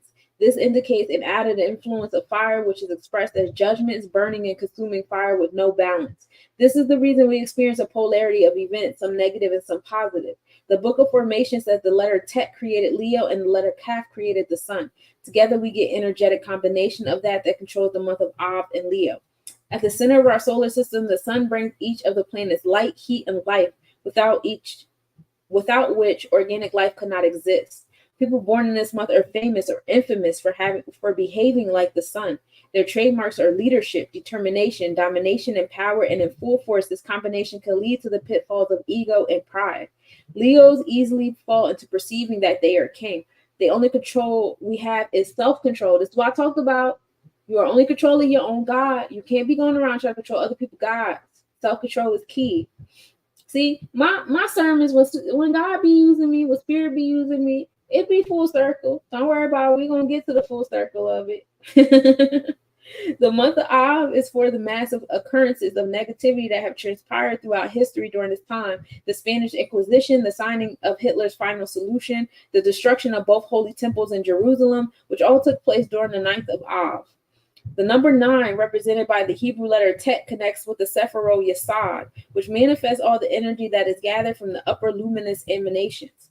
Jerusalem was and remains the energy center of the world. When the people of Israel and the residents of Jerusalem specifically chose not to behave with human dignity towards one another, and this energy was created and accumulated in the Assad, it had to manifest itself, and did so in the exclusion of negativity on the 9th day of Av and deadly short circuit. So they have the war. There's always war going on in Jerusalem, right? And that is another indication of the imbalance that's happening in the solar plexus chakra of us as a collective. You know what I'm saying? So as long as it's us as a collective are imbalanced in that solar plexus chakra, the solar plexus chakra of the earth will always be in that uproar. It will always be overactive of this one warring against that one, and underactive where some people are just being warred against. You understand what I'm saying? As above, so below, as within, so without. Be the change you want to see in the world. That shit is so deep. I don't think y'all making it deep enough. You guys are only making it about shallow friendships and relationships and a whole bunch of indoctrination, socialism bullshit. Make it deeper than that, baby. You think it too small. The 9th day of Av is a fasting day. And not because the 2 temples were destroyed, but it is a day that lends itself to calamity. When there is no unity, no minimum of human dignity between people, this negative energy is accumulated and culminates on the 9th of Av. What is the solution? A change of consciousness and behavior. It is very easy to point fingers and blame others, but it is harder to transform oneself and change one's attitude, be patient, forgiving, and loving. If each of us could perceive ourselves as though we are ticking time bombs and any self-serving action would trigger the fuse, we will be much more careful with our actions and words. The 9th day of Av is the day of destruction, but at the same time, it is the birth of the Messiah. Where there is greatest darkness, therein also lies the biggest potential to reveal tremendous light, but it also depends on our actions. To lessen the judgment of this month, we have 2 very positive events. The 5th day of Av, the death anniversary of Rav Isaac Luria, the Ari. He chose to leave the world on the 5th day, which represents the luminous emanation of Had. In order to transform Deve, the poor and weak, to Had, the death of Ari, which does not represent actual physical death, provides us with an opening for awesome light we can connect to by studying his writings on that night. The 15th day of Av is the happiest day of the year. On this day, both the sun and moon are full. The sun, Zir Anpin, the positive pole, represents the male aspect of our universe. The moon, Malkut, the negative pole, represents the female aspect of the universe. When the moon reflects the light of the sun, we receive the power to return light, the strength to give, care, and love unconditionally. This is why our sages stated that there is no happier day in the year, and this rare cosmic opportunity allows us to find our soulmate. The same way the sun and the moon are in harmony on this day, so too can we redraw this partnership to our lives. So that's on the 15th day, which 1 and 5 equals 6, equality, right? Knowledge, intellect, and your power of truth, of course, it's going to bring you to equality, finding your equal opposite energy, and we love it here. Yes, be the change you want to see in the world. That's actually my signature on my emails when I send emails to people.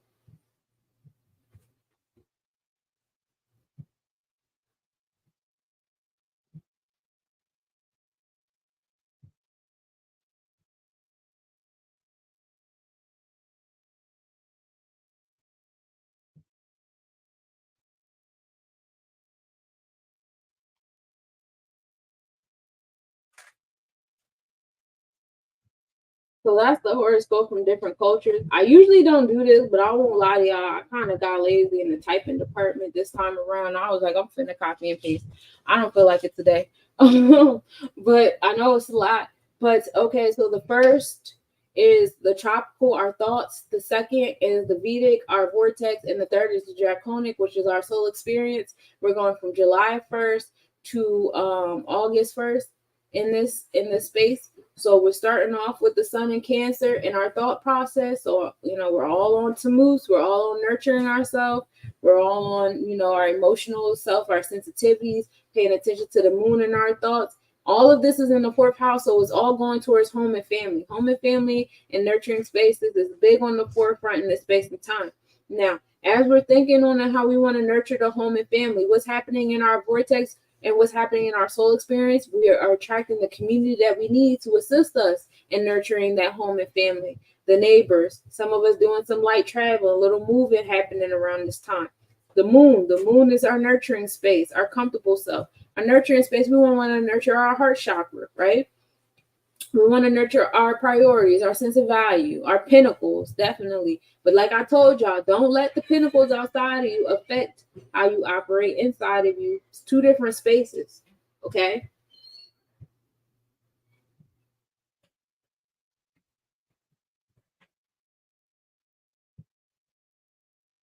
Oh, that's cool. I have told him that.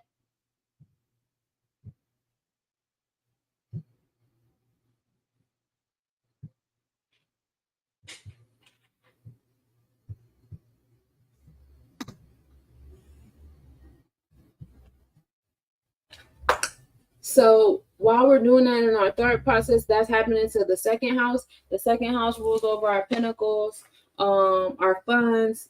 Also, as far as the realms of disease goes, it rules over our face, right eye, teeth, tongues, nose, voice, nails, brain state fall under the second house, high fever, disease of heart, stomach, skin, bone fractures, leprosy, internal fever, brain trouble are also caused by the weakening of the second house. So be mindful of that. So the moon is in that space. We really want in your vortex, your priorities and things in order. Sense of beauty, what makes your heart go? We love it here. So was that happening in your thought process? What are we doing? We're having new beginnings in our vortex because a lot of things y'all been putting up with, y'all been dealing with, they're not nurturing you. They're not bringing you coins. They're not bringing you value on a physical level and in your earthly realm, nor are they bringing it to your soul level on the draconic realm. So what's happening? New beginnings on that second house for you as your mind is on what does my heart want, right? This is the alignment of your mind, your body, and your soul. Tropical is mind. Vedic is your body. Draconic is your soul, okay?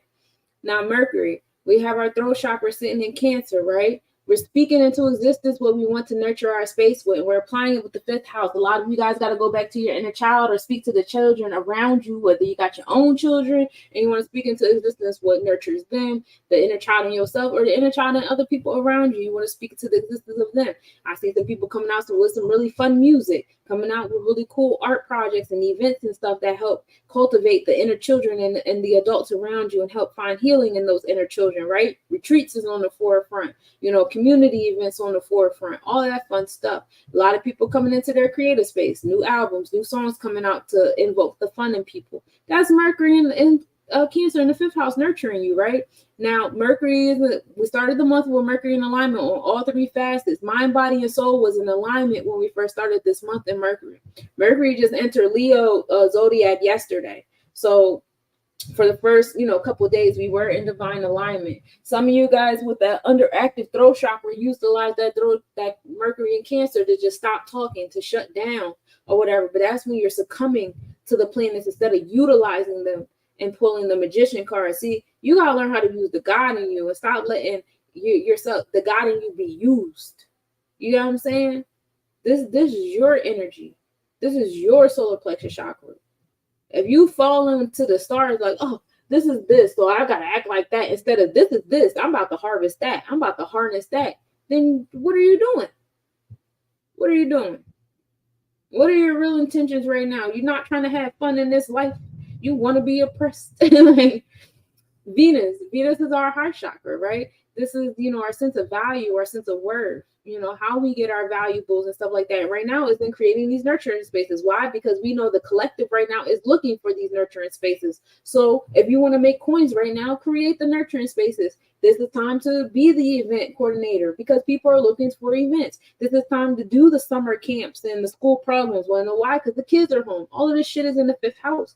The children are home right now. They need something to do. So what do? This is what you should be doing, creating a nurturing space, giving them stuff to do. And what's that affecting in your body? It's affecting the community that you have around. It just so happens we start the month at a 22 degree too, which is a mastery number, right? Master architect of what we're creating in our community for these inner children, right? That alignment of our Venus and Mercurial energy was real important in the tropical. And then it's also happening in our soul experience. So not only is, thought process getting it, our soul is getting the nurturing energy too, while our actual body is being surrounded by the community. Mars is our motivation, what gets us going. That rules over the solar plexus chakra. The solar plexus chakra, we got Taurus there.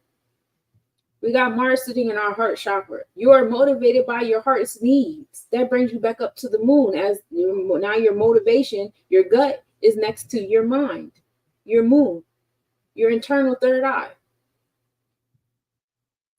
So you feel that connection. You're aligning that intellect with that wisdom. You're aligning that motivation and that movement with what your spirit desires, right? And it's also in the second house. Moving love, moving forgiveness, moving value, moving beauty, all of that. It helps. Now, while that's going on in our third process, in the Vedic chart, what is our body doing? Our body is experiencing the new beginnings with Aries. That Aries next to that Aries moon. That's how we started the month off. New beginnings there. Because our thought is like, what do we love? What's cultivating our heart chakras? What do we want to attract in our vertex? What do we feel like? And you'll realize that a lot of stuff you're doing, you don't feel like doing. But there's some stuff that's coming up that you actually feel like doing. And it's going to be in your house of priorities. And anything that's not in alignment with that is going to fall to the waistline. Now, what's your soul experience like? You got Mars over there near Taurus. This Mars just so happens not to be near your moon. Your moon wants new beginnings while Mars is sitting here in Taurus and manifesting those beginnings for you. So, your soul experience, you're really experiencing what you have in your thoughts. Jupiter rules over the sacral chakra. This is where we feel our joy, our generosity, and our optimism. This is where you get luck from if you believe in luck. Or is it just where you get your sacral chakra? We know when we joy and we feeling orangey and salmon and all those beautiful rose colors, we attract beautiful things when we're in that Jupiter energy. We really do.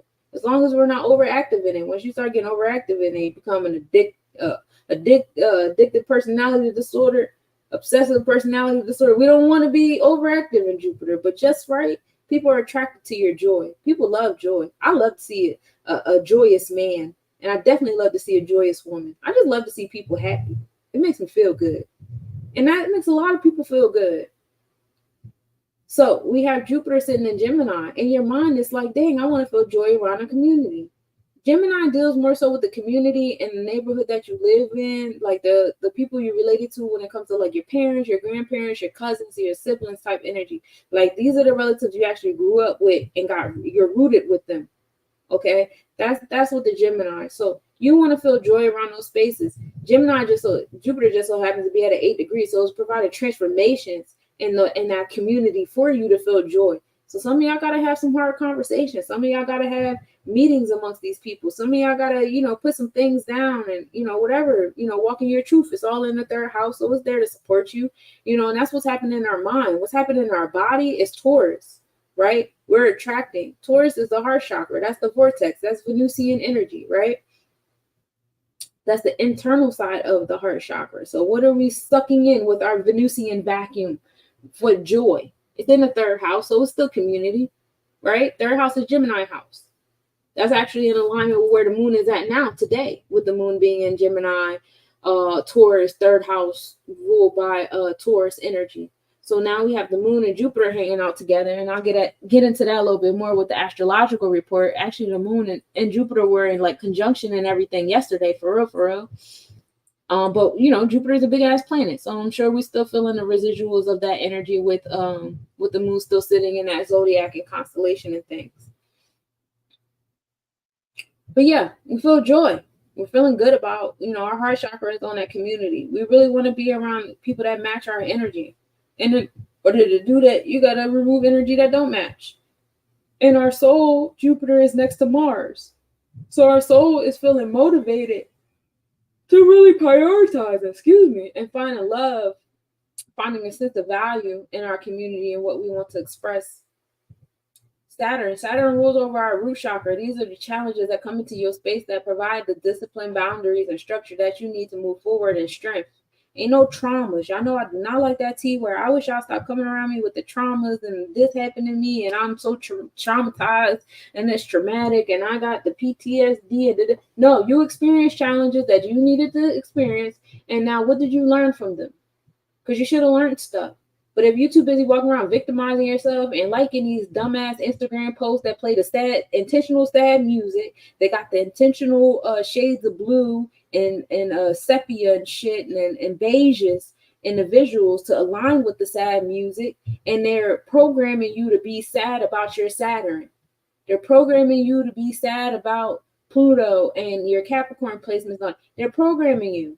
And you're allowing it, like, you're right, I was traumatized and I am a victim and wounds don't heal. And then we're under the Cancer sun, bro. Don't fall for that shit. Don't fall for that shit. Because now it's a whole bunch of abundance in that right now. Because like I say, just because you don't know about the stars don't mean that you ain't under the power of the stars. You feel me? So don't lose sight of that part.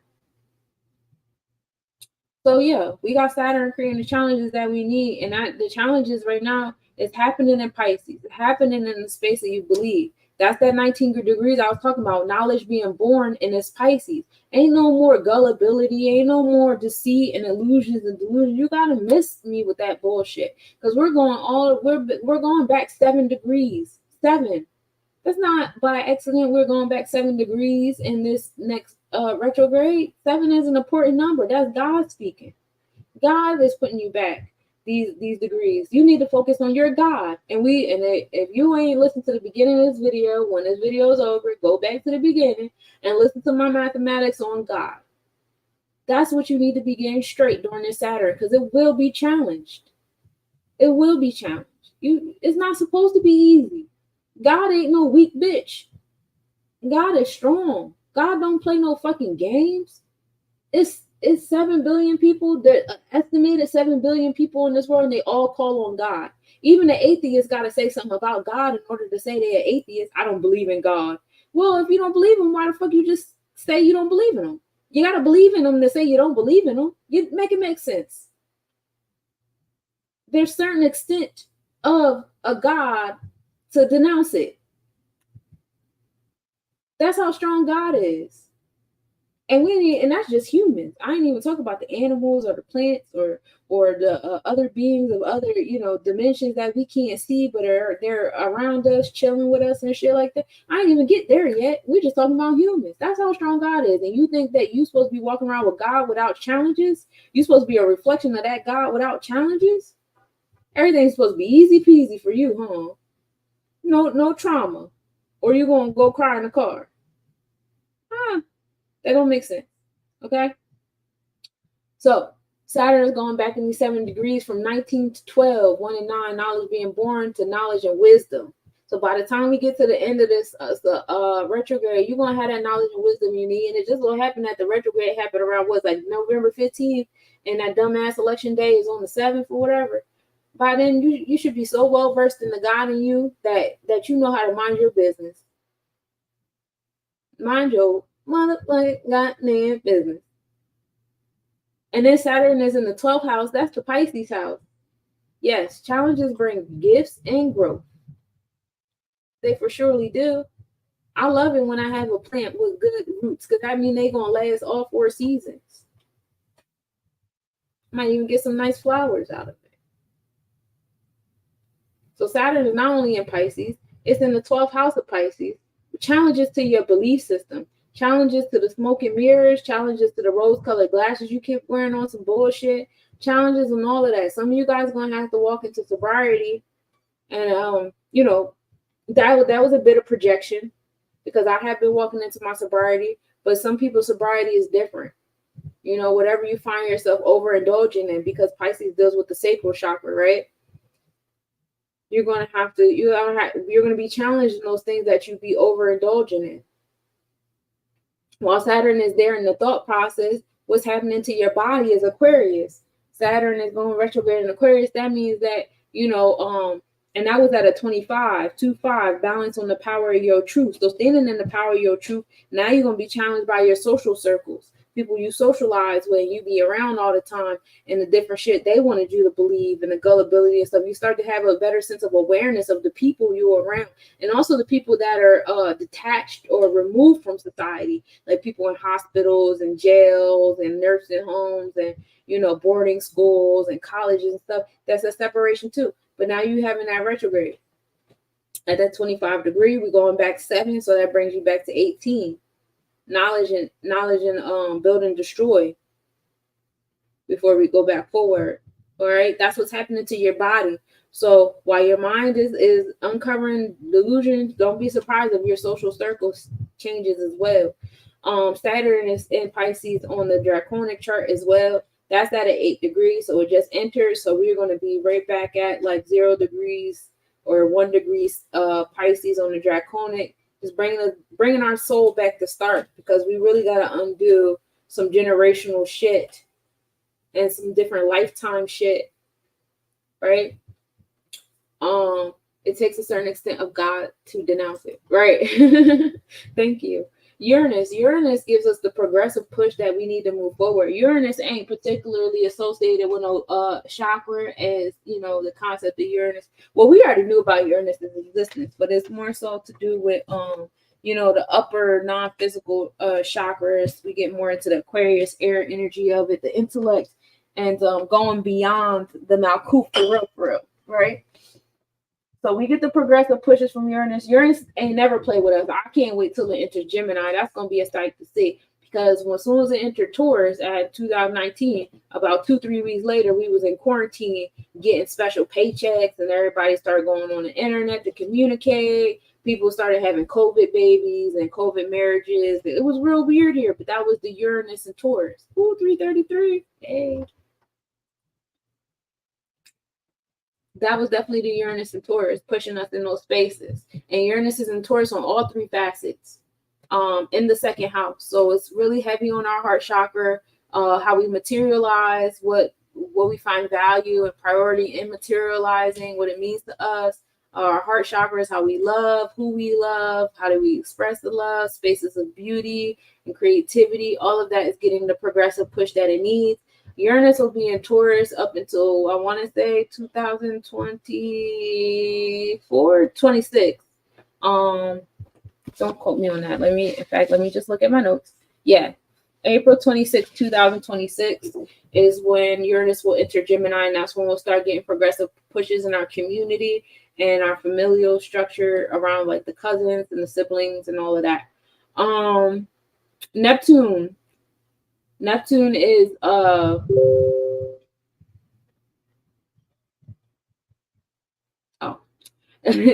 Neptune is the planet of illusions, delusions, the Akashic records, anything hidden beneath the horizon, hidden agendas, hidden secrets, hidden enemies, hidden friends.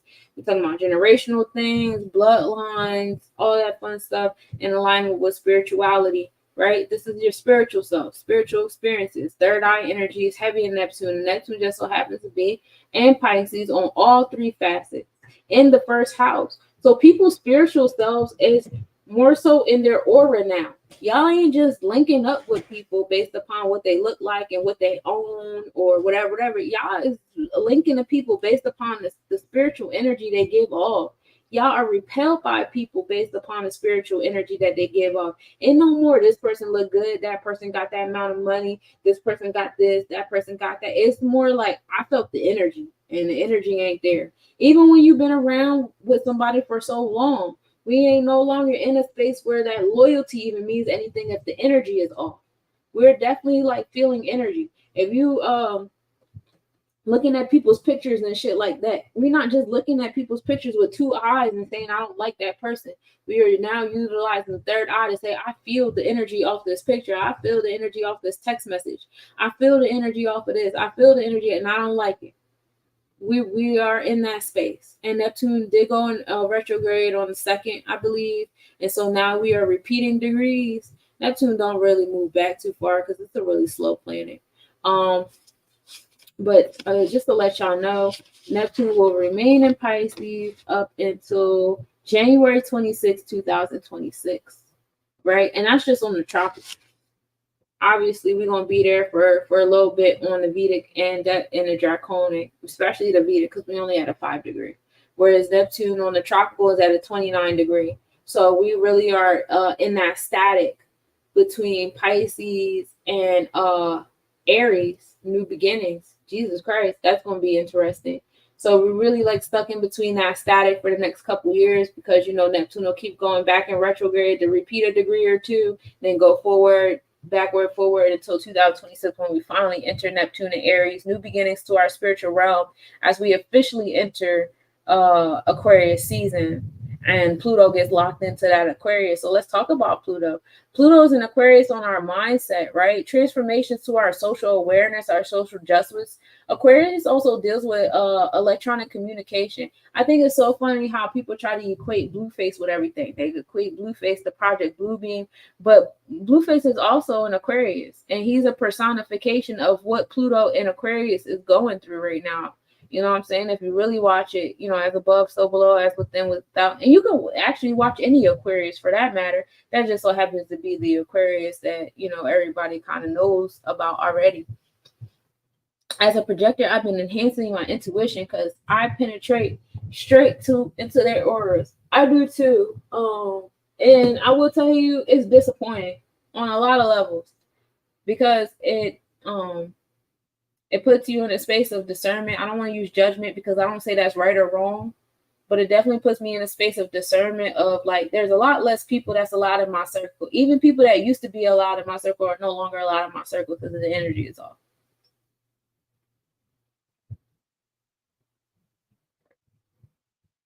And I just be feeling that more and more, deeper and deeper.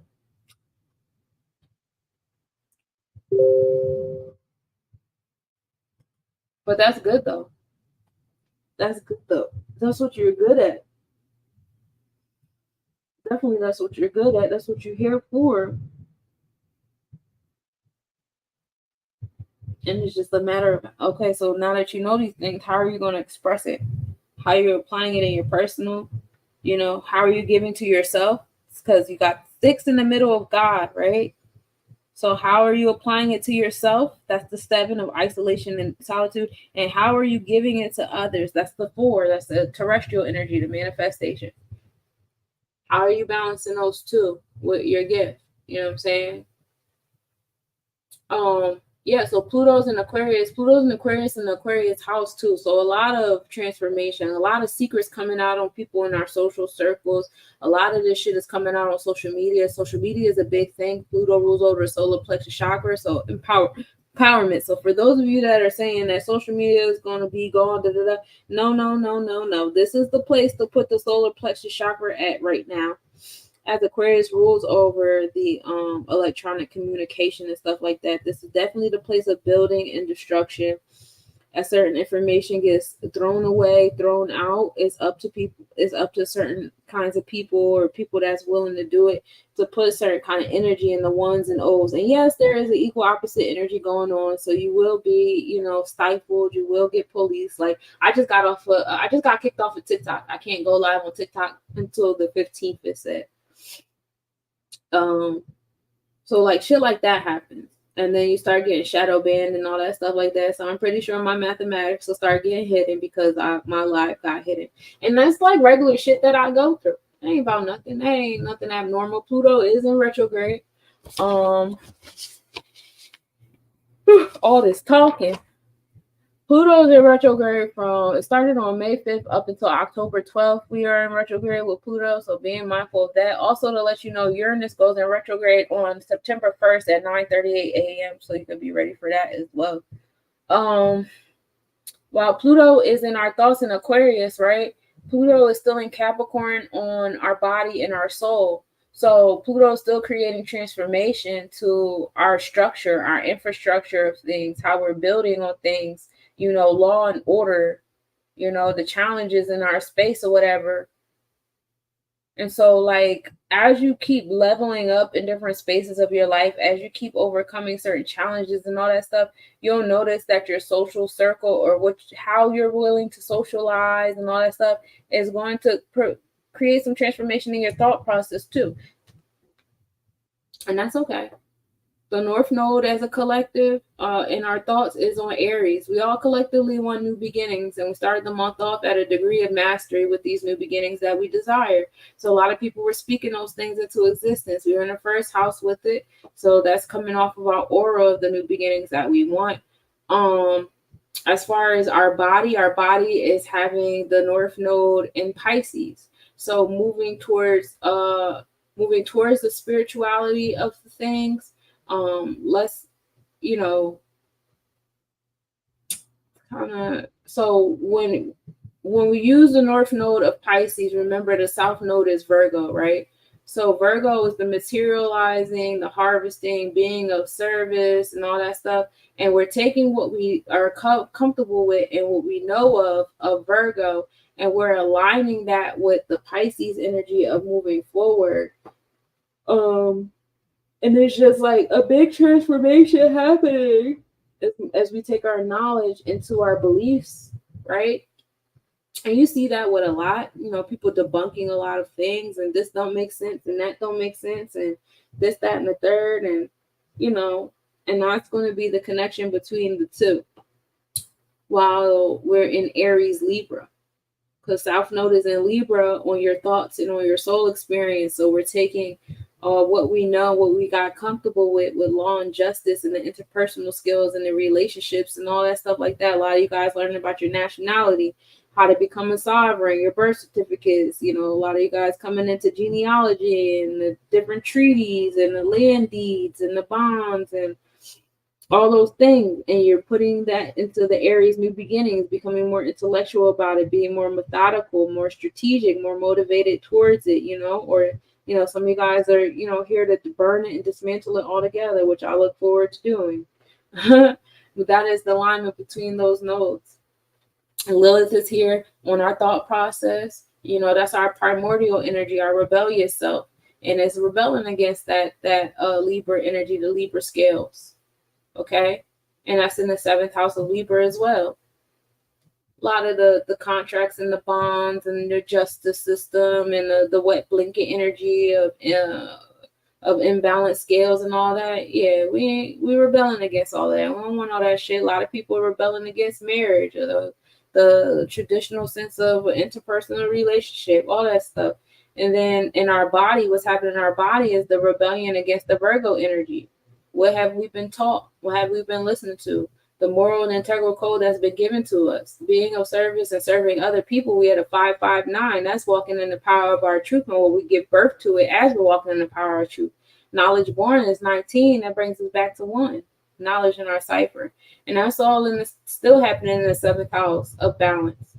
And then Lilith is in Virgo, and our soul experience too, rebelling against the norm, the habits and the routine that's been indoctrinated in us, right? Chiron is our wounds and how we transmute those wounds into strengths. And Chiron is in Aries all across the board. So new beginnings to the wounds, healing a lot of generational curses. Oh, no, I'm sorry. I was looking at it funny. Chiron is just in Aries on our thought process. We want new beginnings to our wounds. Now, Chiron is in Pisces on our body experience. So transmuting the things that we used to believe. Whenever I see that, I'll be thinking about that Nickelodeon documentary I still will not watch. But yeah, like a lot of things that we believe to be true and stuff like that like left us wounded or maybe made us suppress ourselves. Like I grew up in the church and girls were supposed to behave this kind of way. I went to a certain kind of school and they showed me that a black girl was supposed to act like this kind of way. Or I grew up in this kind of neighborhood and they made me believe this. Like all of those and the things that you allow to wound you. It's like how are you transmuting those wounds now? because a lot of the shit that you used to get picked on, I promise you, is cool now, right? So how are you transmuting that? You still walking around like a wounded animal? It matters. Chiron is an Aries in our soul's experience. So as you transmute those wounds and your thoughts and the beginnings there, and your body, your happenings, you have that transmutation happening in your beliefs and how you move and isolate and all that stuff. Then yeah, new beginnings to your soul too, and having different soulmates, and changing not just like generational bloodlines on the physical, but celestial bloodlines too are being healed here as well. So what's going to happen is, how the stars got colonized, the stars will be realigned too. We're going to have new constellations. We might have more zodiacs. But that's us. We have to learn how to come out the brain. We have to learn how to come out of ourselves and stop just regurgitating shit and be adventurous enough to say, oh, we're going to do new things. You know what I'm saying? We understand why you put these particular stars together. We see what kind of electromagnetic energy you was trying to keep us under during this time of year. Fuck all of that. Here goes something different for this kind of electromagnetic energy. So yeah, that's that. Fortune is in Taurus in our thought process because we love to materialize the money in the second house of priorities. What's happening with ourselves is new beginnings as we think of new ways to, make money. Also, Aries is the gut that controls the mind, the motivation and ambition. Fortune is in Taurus on our soul's experience as well, giving us the nuggets that we need. Now you got the houses down here. We were rising and Pisces, so we started the month off, with our appearance being in spirituality, and then on the physical, our body in the social circles, right? And you could just keep going down from there. Second house is the house of priorities and financial wellness. Third house is the house of community. Fourth house, the house of home and family. Fifth house is the house of community and movement to an extent, like curiosity and adventure. Sixth house is the house of self-organization and management. Seventh house is the house of interpersonal relationships. Eighth house is the house of power, right? Ninth house is the house of wisdom, of the oracle and sages. 10th house is the house of success and achievements. 11th house is the house of social awareness and justice. 12th house is the house of Akashic records, anything hidden beneath the horizon. And so that's how we started off the month, how we end off the month. Whew, this is a lot for me. I don't know. I might take a nap after this, Joe. This is a lot. Okay, so we end the month off August 1st with the sun in Leo and Cancer on our soul and our body, right? So nurturing space is happening to us in the physical, nurturing space is happening to our soul as we start to confidently move in our thoughts. The moon, our nurturing space, we start the month off in Cancer. So the moon is in its home space in the house of priorities. So very nurturing energy here, probably looking your wounds for how you did or didn't spend your month of 7, depends on how balanced you allowed yourself to be. And then in our actual body and soul, there, you feel the moon nurturing spaces in your community there. And by the time we get to the end of the month, you're definitely going to be aligned with more spiritual aligned. More people align with your spirit because everybody's spiritual. But where is your spirit at? It determines the kind of spirits you're going to attract. Okay. Mercury, our communication is in Virgo when we in August. So we have Mercury in its home space. Invocation is key here, speaking things of existence. A lot of lyrics coming out, especially with the summer triangle afoot. And we're speaking to our fifth house, which is our inner child. Now, the Mercury is in Leo on our body and soul. So again, more inner child energy.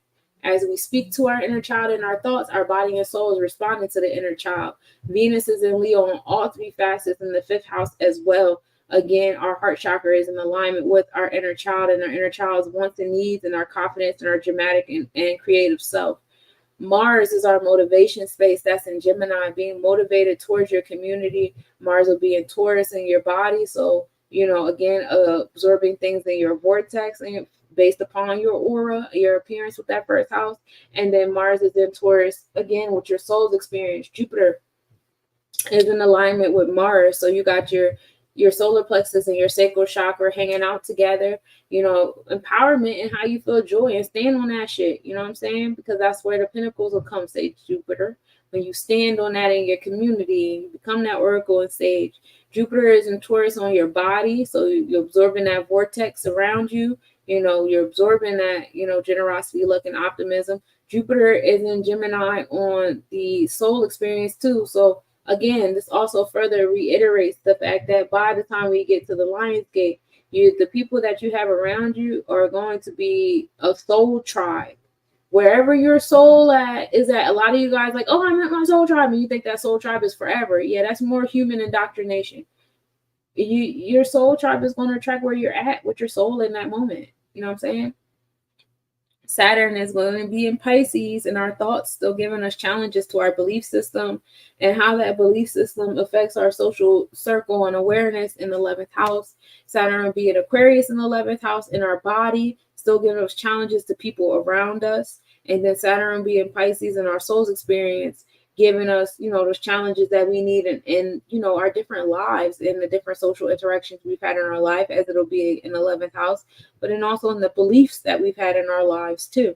Uranus is that progressive push we need, and progressive push we are receiving on all three facets in Taurus, in our heart chakra. Y'all are going to keep getting pushed to follow your heart, where your heart is, and aligning that. A lot of y'all keep doing shit y'all don't feel like doing. A lot of y'all like to put y'all feelings to the side, and this is not the time to do that, because this is the year of conception. And you keep conceiving a life that's not in alignment with your heart. Next year, when we're in the year of 9 and we're giving birth, you're not going to give birth to anything that's in alignment with your stuff, and you're going to have to repeat a lot of degrees in a very difficult spot to do that. Neptune is in Pisces on all three facets, paying attention to our Akashic records, our hidden agendas, and things like that in the 12th house, which is the Pisces house as well. It is a retrograde. Like I said, the retrograde started on the 2nd. So moving slow so we can catch up to the different things that we have embedded in our belief system and our different internal laws, and how we're projecting them out on other people matters too. Pluto is a transformation in our solar plexus and build and destroy realm.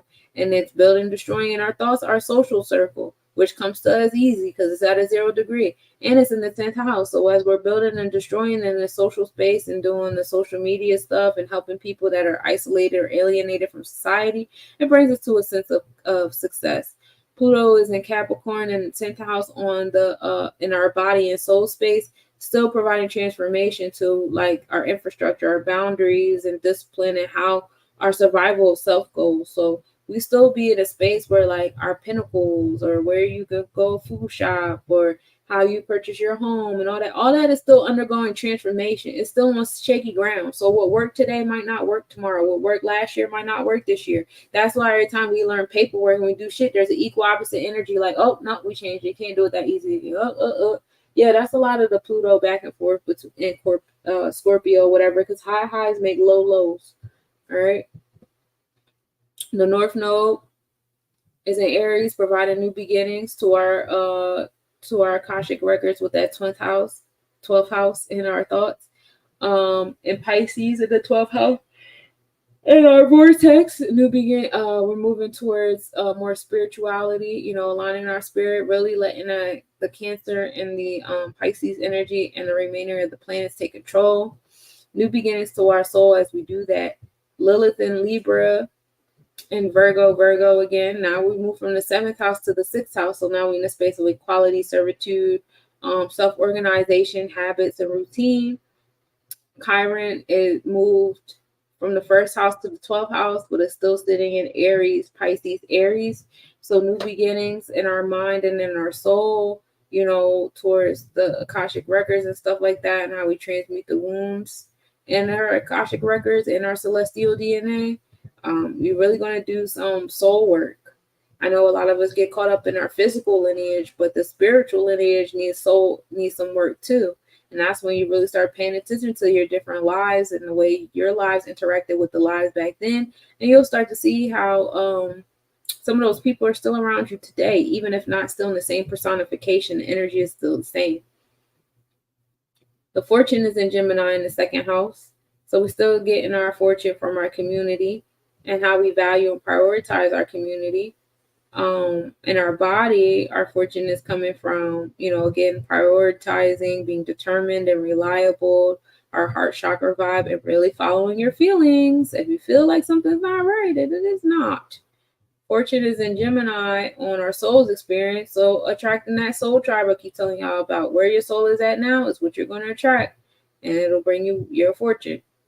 And of course, the vertex is in Libra. We start off, we want balance and fairness and justice. And then the vertex is in Virgo on our body because we want to observe using organization skills, morals, and habits and routine, right? Across the board, the first house is in Taurus, Aries, Taurus. All right, so that's what we transform to. We're rising in our mindset on priorities and pinnacles and love and forgiveness and the heart chakra vibe. Our body is having new beginnings because we're allowing our heart chakra to finally take the wheel instead of listening to, mainstream life. And then that's also happening in our soul experience as well. So these are where I usually put my forecast at, but I was just like, yeah. These are the lunar mansions. So every 30 degrees is divided into 3 padas, and that's how you can really zoom into the specific energy. We just experienced the summer solstice like a couple weeks ago. So I'm going to play juju music for the gingivitis and give myself a throat chakra break real quick, and then I will be back with the astronomical report, y'all. So that, and then I'll close y'all out.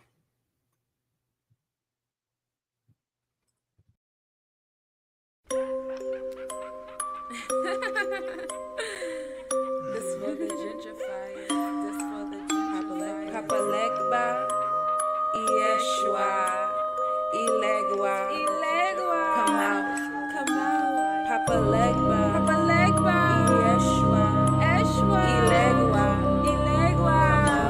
come out, Papa Legba, Yeshua, Ilegua, come out.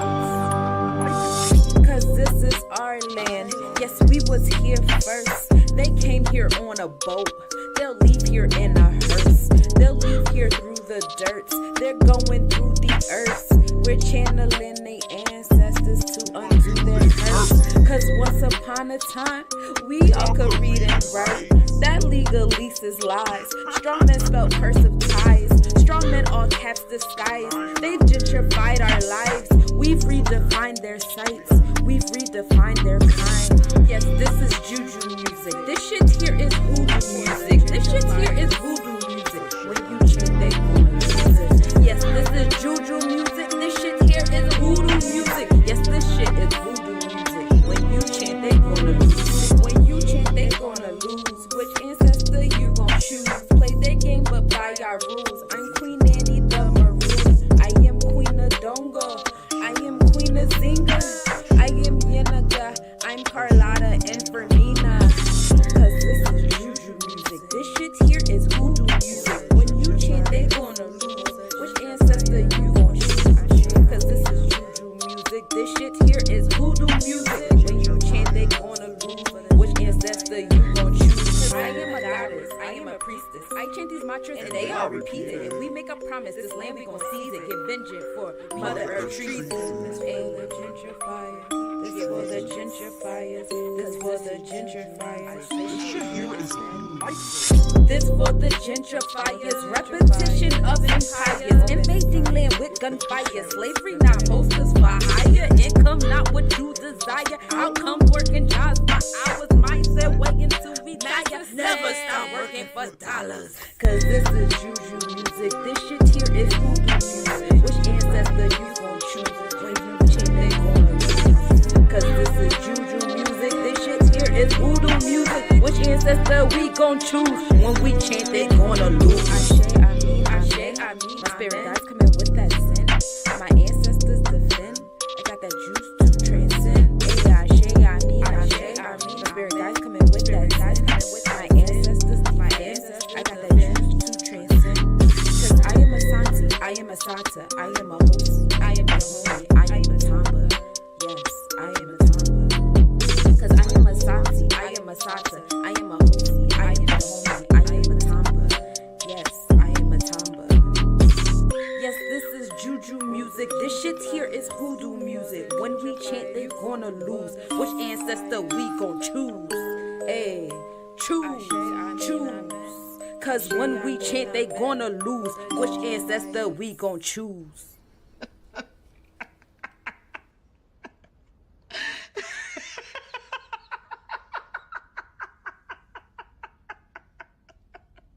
Mess with the wrong witch, and she knows it. And now you know it.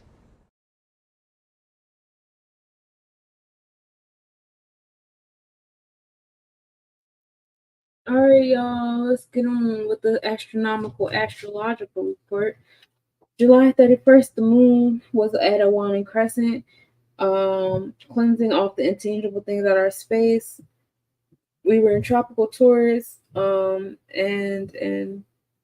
Aries constellation of Sidereal in the second house, which is ruled by Aries, and also our midheaven house is Aries. So to be in a space of success, starting off the month with new beginnings, rebirth, utilizing your cardinal energy, paying attention to your gut. That is where the success is at. Moon and Mars were at minimal angle at 1:43 p.m. The moon was 3.6 degrees north-northwest. We were able to observe that at 4:53 a.m. with a 4.6 degree west-northwest separation.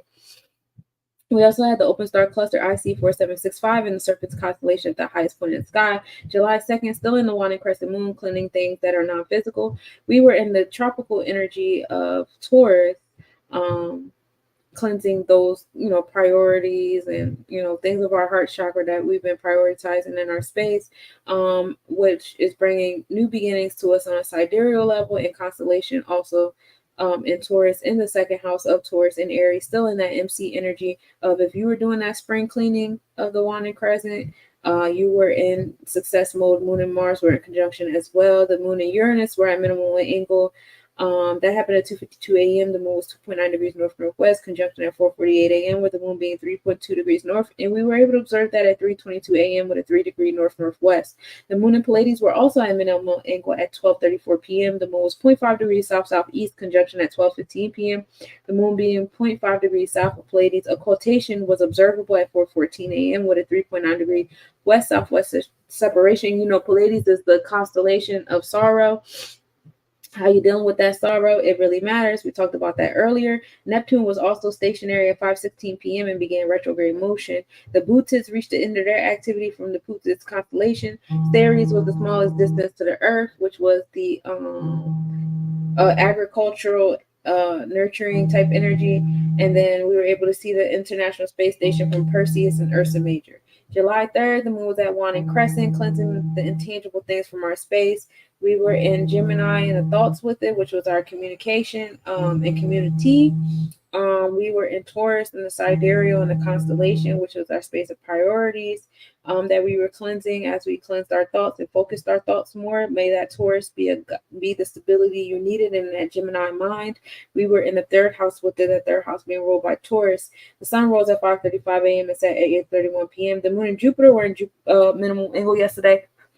At 1:42 a.m., the moon was 4 degrees north-northwest, conjunction at 3:13 a.m., the moon being 4.2 degrees north.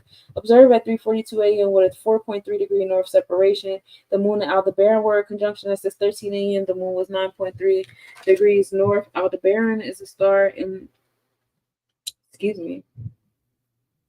and the Taurus constellation is the brightest star in Taurus. It's the eye of the Taurus. It's the energy of honor, intellect, and courage, or beginning of a large political undertaking, also pursuant of business. So I don't really know what's been going on in the corporate politic world because I'm on my business, but you can see that the moon and Aldebaran were in alignment to talk about that. The best visibility of Earthshine on the moon was just before sunrise. The comet 13P Obers reached max brightness. The activity of Alpha Capricornus began, and their max activity is on July 30th. They move about 5 an hour. The International Space Station was visible around midnight and then up until about 4 a.m. in the Triangulum and Ursa Major constellations. Mercury entered the Leo zodiac, bringing our thought process of our throat chakra into confidence and courageousness of Tippereth, which is, our third eye chakra, but also dealing with our heart. And that's at 6:45 p.m. EST yesterday. And then the sun entered Draconic Cancer. So now you have your soul experience in Cancer energy, and that happened at 6:40 p.m. Today, 4% wine and crescent moon, still in the moon of cleansing. We are in the zodiac of Gemini mindset, still on the cleansing of communication, community, and the things we are curious about. And so in the sidereal and constellation, our priorities and sense of value is switching around. This all happened in the third house of a community that is being ruled by Taurus. So what do you feel like? Sunrise at 5:35 a.m. and setting at 8:31 p.m. Ceres reached max brightness at 3:55 p.m. Venus and Castor were in conjunction at 6:24 p.m. Venus was 9.2 degrees south. Ceres Venus and Castor. Castor is a star in the Gemini constellation. This is the mortal twin, bringing the energy of Mercury, which is honor, intellect, and learning. Good time for travel and paying attention to medication. The max north declination of the moon is during this current cycle, and that is at 8 p.m. tonight. The sun is the furthest distance to the earth at 11:36 p.m. tonight, which is called apogee when it's far from the sun, far from earth, and aphelion when it's far from the sun, however way you decide to look at it. The International Space Station was visible this morning in Ursa Major constellation. So are you still going to pull cards? I'd like some insight for my birthday weekend. Yes, I'm going to pull cards at the end of this. This new moon is exacting my natal sun and Mercury, sowing some big seeds. Ashe, good. Nice. Definitely time for an invocation and manifestation for you. July 5th, we start the day off with a 1% wine and crescent moon, still in a moon of cleansing. We are in Cancer with this, so cleansing off of nurturing spaces, home and family, and cleansing in as far as the body and the soul. It's cleansing to the community around us as sidereal and constellation. We are in Gemini. This is in the fourth house being ruled by Gemini. The moon in Teja posterior will be at minimal angle in conjunction tomorrow from 1:31 a.m. to 1:35 a.m. with a 4.9 degree separation. Teja posterior is a star in the Gemini constellation located at the back foot, gives off the energy of Mercury and Venus. This is the force energy protection. It rules over the hands, arms, and shoulders, returning from a journey, health, and goodwill. The east side of the moon, Merocrisium, is tipped into view at 2 a.m. Sagittarius is opposite the sun at 4:07 a.m. The south pole of the moon is tipped into view at 12:32 p.m. The new moon is at 6:58 p.m. This is when the moon is between the sun and the earth, and no, obviously it's not visible. Vesta and Persepi are in conjunction at 10:24 p.m. Vesta is 1.6 degrees north. Vesta is the asteroid of passion and where your passion lies and what you're passionate about. Persepi is a star in the Cancer constellation. It rules the right eye. It's located at the head of the crab, and this gives off the energy of Mars and Moon, which is disease, disgrace, adventure, and brutality. So some challenges coming there to your space of passion. Be not discouraged tomorrow. July 6th, we're at a 0% waxing crescent moon. Start the day off with that new moon energy. We are in a thought process of Cancer with the home and family. Body and soul is in Gemini and community in the fourth house of nurturing, being ruled by Gemini. So let the community nurture your home and family. Ceres is opposite the sun. Venus and Pollux will be at minimal angle at 2:06 a.m. Venus 5.6 degrees south. No, it will not be visible. Conjunction at 7:11 p.m. Venus is 5.7 degrees south. Pollux is also a star in the Gemini constellation. This is the immortal twin. This gives off the Mars energy of hubris, violence, being brave, and rash. The moon and Pollux will... the moon and Castor and the moon and Pollux have their alignments. And then the moon and Venus have their alignment. So you got like a nice little square happening on July 6th between the moon, which is our internal third eye, Venus, which is our heart chakra, and the Pollux and Castor, mortal and the mortal twin, the Gemini twins, the Beji twins, however way you want to look at it.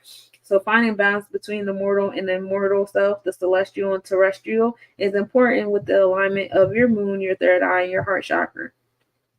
Mercury and Persepi are in conjunction. That's your throat chakra in alignment with the brightest star in the Cancer constellation. That's giving you disease, disgrace, and things like that. Be mindful of what you speak into existence over yourself and over others. Vesta and Persepi will be a minimal angle as well. So be mindful of that triangle occurring, for my wicked, which is in the west. That's a great triangle for you.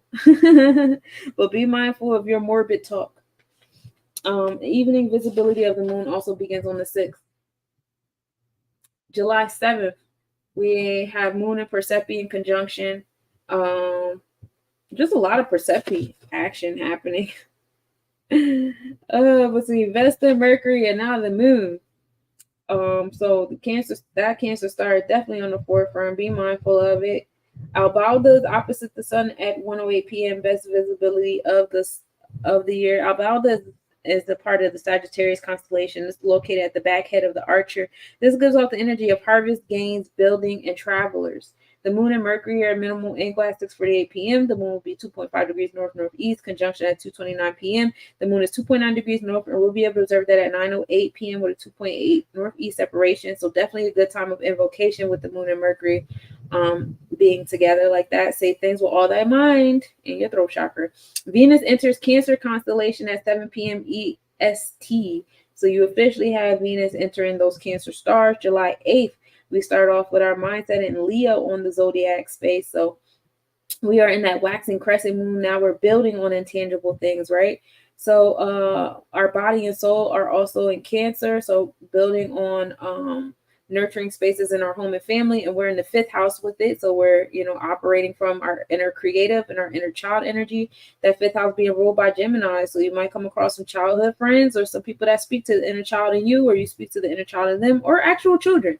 Jupiter and Aldebaran are a minimal angle at 3:22 a.m. Jupiter is 4.8 degrees north. Observe at 4:02 a.m. with a 4.8 degree north separation. Aldebaran is star in Taurus. That gives honor, intellect, and courage. So be mindful of that. You're just getting that intellectual energy on your sacral chakra, and where you may have been overindulgent and indulgent. This is a good time to get that aha moment you need too. Best visibility of the earth shining the moon is just after dusk. The moon and Regulus are in conjunction at 6:24 a.m. The moon is 2.5 degrees north, minimal angle at 7:41 a.m. The moon is 2.4 degrees north-northeast. Observe at 10:11 p.m. with a 6.6 degree northwest separation. Regulus is the bright star in the Leo constellation. It's actually 4 stars that put into 2 pairs. Regulus gives us the energy of glory, riches, power, and this is a royal star. So for all my moon casters out there, that is the best space to manifest the things that you want in the realms of riches and attention and the spotlight and power and all that. And just know that other people will be harvesting that energy too. So be on the lookout for different concerts, viral shit going viral and stuff like that. That's all energy harvesting in that realm as well, especially with Jupiter and Aldebaran being together.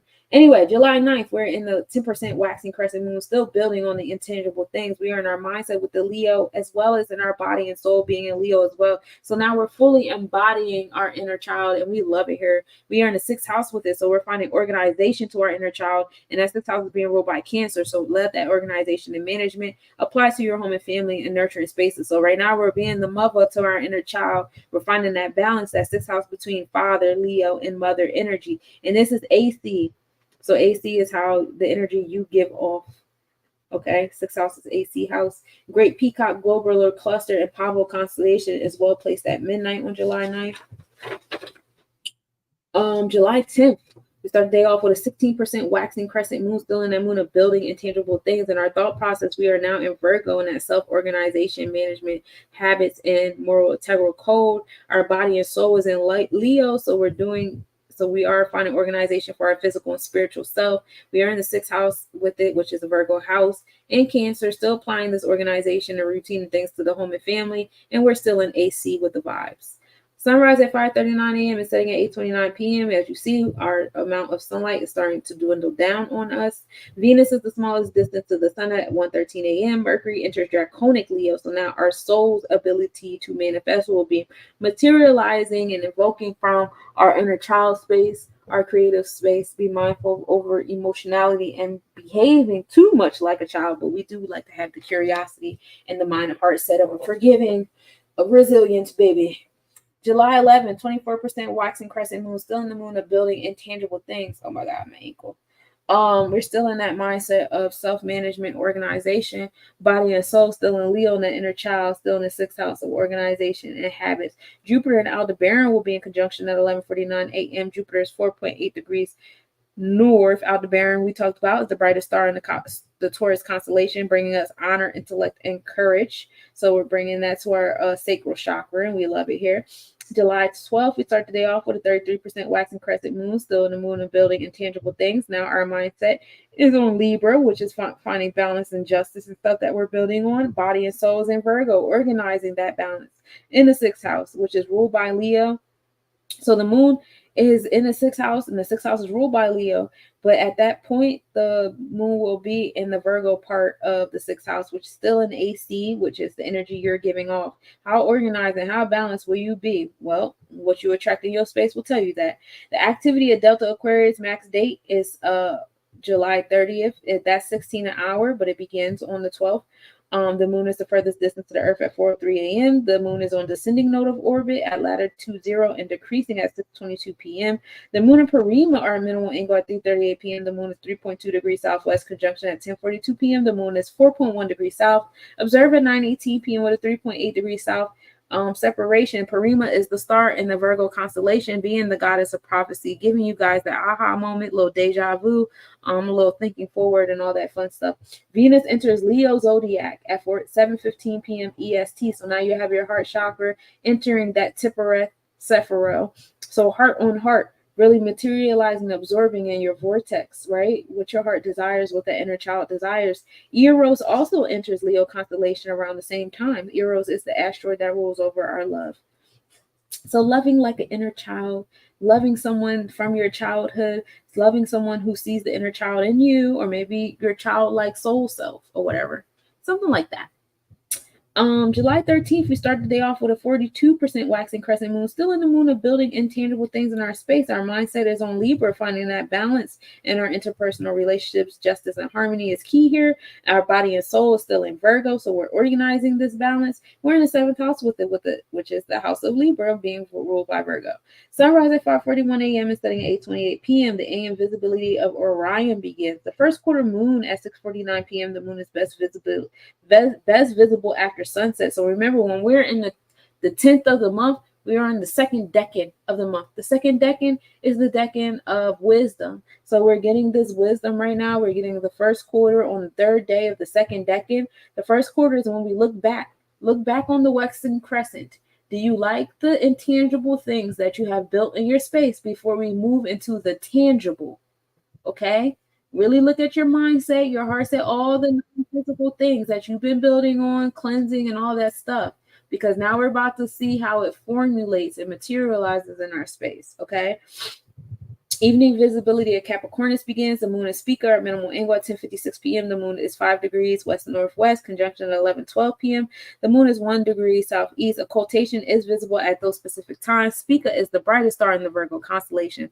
It's located at the ear of grain, and this brings success, riches, and love of art for my what do you call them?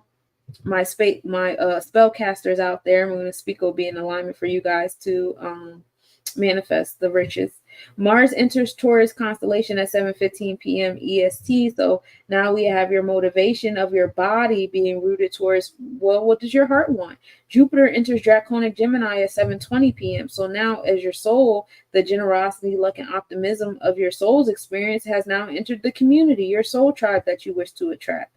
Karma enters Gemini constellation at 7:20 p.m. So 7:20 is a real good hour, okay? That's the time. What a time to be alive at 7:20 on 7:13. Karma enters the Gemini constellation. That's when we start attracting karma from our community about where you're at. For real. July 14th, 52% waxing gibbous new moon. Now we're in the moon of building on tangible things. We are in Libra in our thought process. We're in Virgo in our body and soul in the 7th house, giving us the balance we need. Not too much happening there, but besides the sun rising and setting. July 15th, we are at a 63% waxing gibbous moon, still in that moon of building now tangible things. Now our thought process is on Scorpio, which is our solar plexus chakra, building and destroying, transformations, being in powerful positions, just feeling confident in that space. Remember, the beginning of this message was talking about the God in us and making sure your solar plexus chakra is at an equilibrium, not overactive or underactive. During this space and time is a really good day to pay attention to that. Also, because I told you the 15th of Av is when when you find your soulmate, right? Then we talk about that, about the Kabbalah day. All right, then. Mars and Uranus are in conjunction this day. You know, Mars is your motivation. Uranus is the progressive push you need to move forward. That conjunction happens at 5:17 a.m. Mars is 0.6 degrees south, minimal angle at 10:21 a.m. Mars is 0.5 degrees south southeast. Observe at 4:31 a.m. with a 0.6 degrees south separation. It might be some type of catastrophic thing that happens on this day of the 15th, as we know this is the Maleficent day in the month of Av, or season. Well, it's between Tammuz and Av, but you know where I'm going with it. But hey, NYC, how you doing, beloved? Oh, bye. Let's see. The evening visibility of Pallas begins. Pallas is the genius qualities that we look over ourselves. Activity of Pisces Austronauts begin. Max activity on July 28th. They move at 5 an hour. July 16th is a quiet day in the cosmos, but we do still have our mindset on Scorpio energy, our solar plexus chakra, while our body and soul is on our balancing our scales of our heart chakra. July 17th, we start the day off with an 81% wax and gibbous moon, still in that moon of building on tangible things. Our mindset is now in Sagittarius, which is our sacral chakra. May we find joy, while our body and soul is in our solar plexus chakra, being empowered, building and destroying. We're in the 8th house with it. The moon and Shuba are at minimal angle. Moon and Graphius are at minimal angle. And the moon and Aries are in conjunction in minimal angle throughout the day. That day, as the moon travels through the Scorpius constellations, we get that energy of Mars and Saturn from Shuba, Mars and Saturn from Graphius. And then we get a little lighter with Mars and Jupiter in Aries, where we get that pride and liberal energy. All right. Pluto reaches max brightness at 5:35 p.m. The activity of Perseids begin. The max activity is August 13th. They move at 100 an hour. The west side of the moon crater Grimaldi is tipped into view. Globular cluster M55 in the Sagittarius constellation at the highest point in the sky at midnight. And the sun enters Cancer constellation at 7:35 p.m. EST. So, you know, now we have our bodies experience craving those intimate, nurturing spaces. July 18th, we're still in that waxing gibbous moon, building on the tangible things in our space. Our thought process is on Sagittarius, the oracle of wisdom, that sacral chakra, while our body is on Scorpio transformations. And the constellation we know, Fucus, hygiene, preventative measures, hey wave. The invisibility of the moon begins. Pallas is stationary and begins its prograde motion. So now we have our genius-like qualities moving forward. We're no longer stagnant and unfocused and fickle about what we're good at. Yay! Mercury will also be at dichotomy, which is half phase. July 19th, we start the day off on a 94% waxing gibbous moon. Now we're in that moon of building tangible things in our space. Now we are in Sagittarius on the tropical, Vedic, and constellation space. So all about the oracle wisdom, finding joy here. Now that we have Pallas stationary and moving forward for us, right?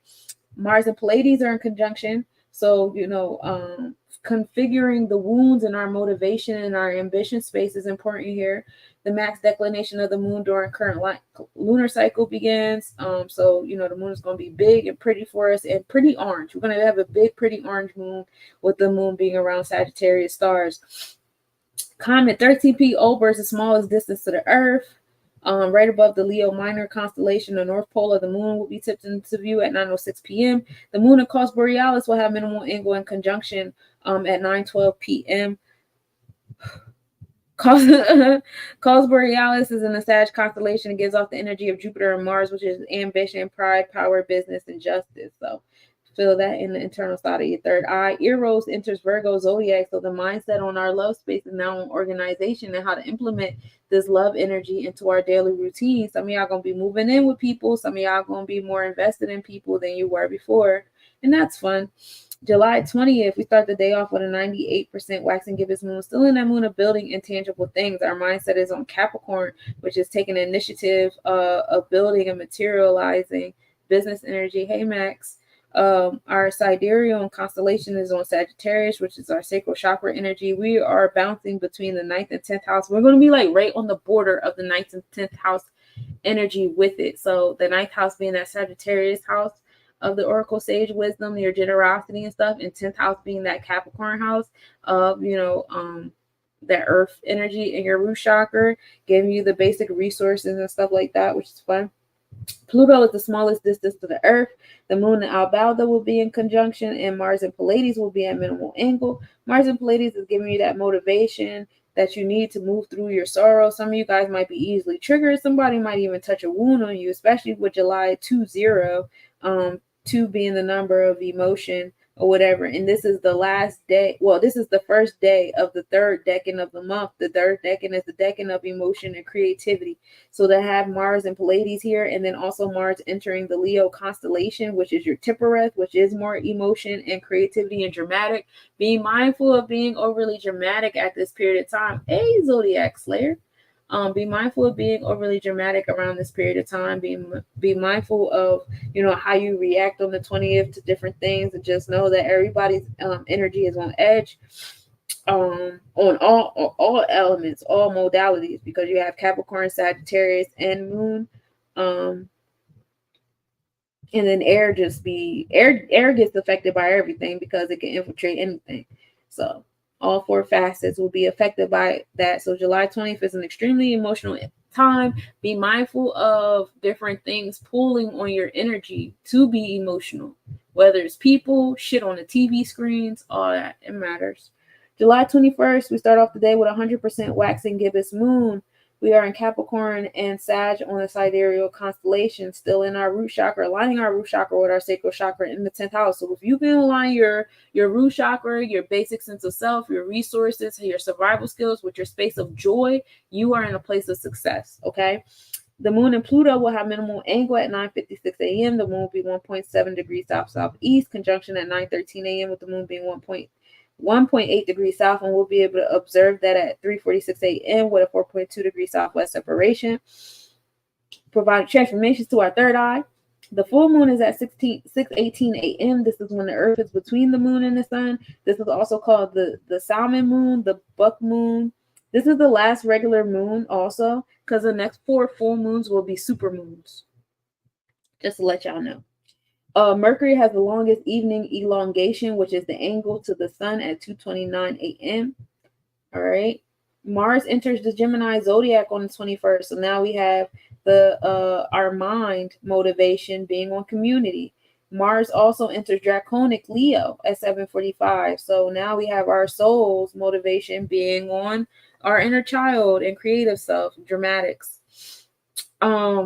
July 22nd, we start the day off with a 99% wine and gibbous moon. Now we are cleansing tangible things on our thought processes on Aquarius. So some tangible things might be some people, because we're in the 11th house with it. It also may be some different restrictions, different things that you've created in your space, maybe a job, a place where you're at, some type of rule that is in the physically around you. Just clean out your space, because we are in Capricorn sidereal constellation. The moon at Deneb Al-Jodi will be in conjunction at 8:47 p.m. The moon will be 2 degrees south, minimal angle at 10:10 p.m. The moon being 1.9 degrees south-southeast, and visible at those respective times.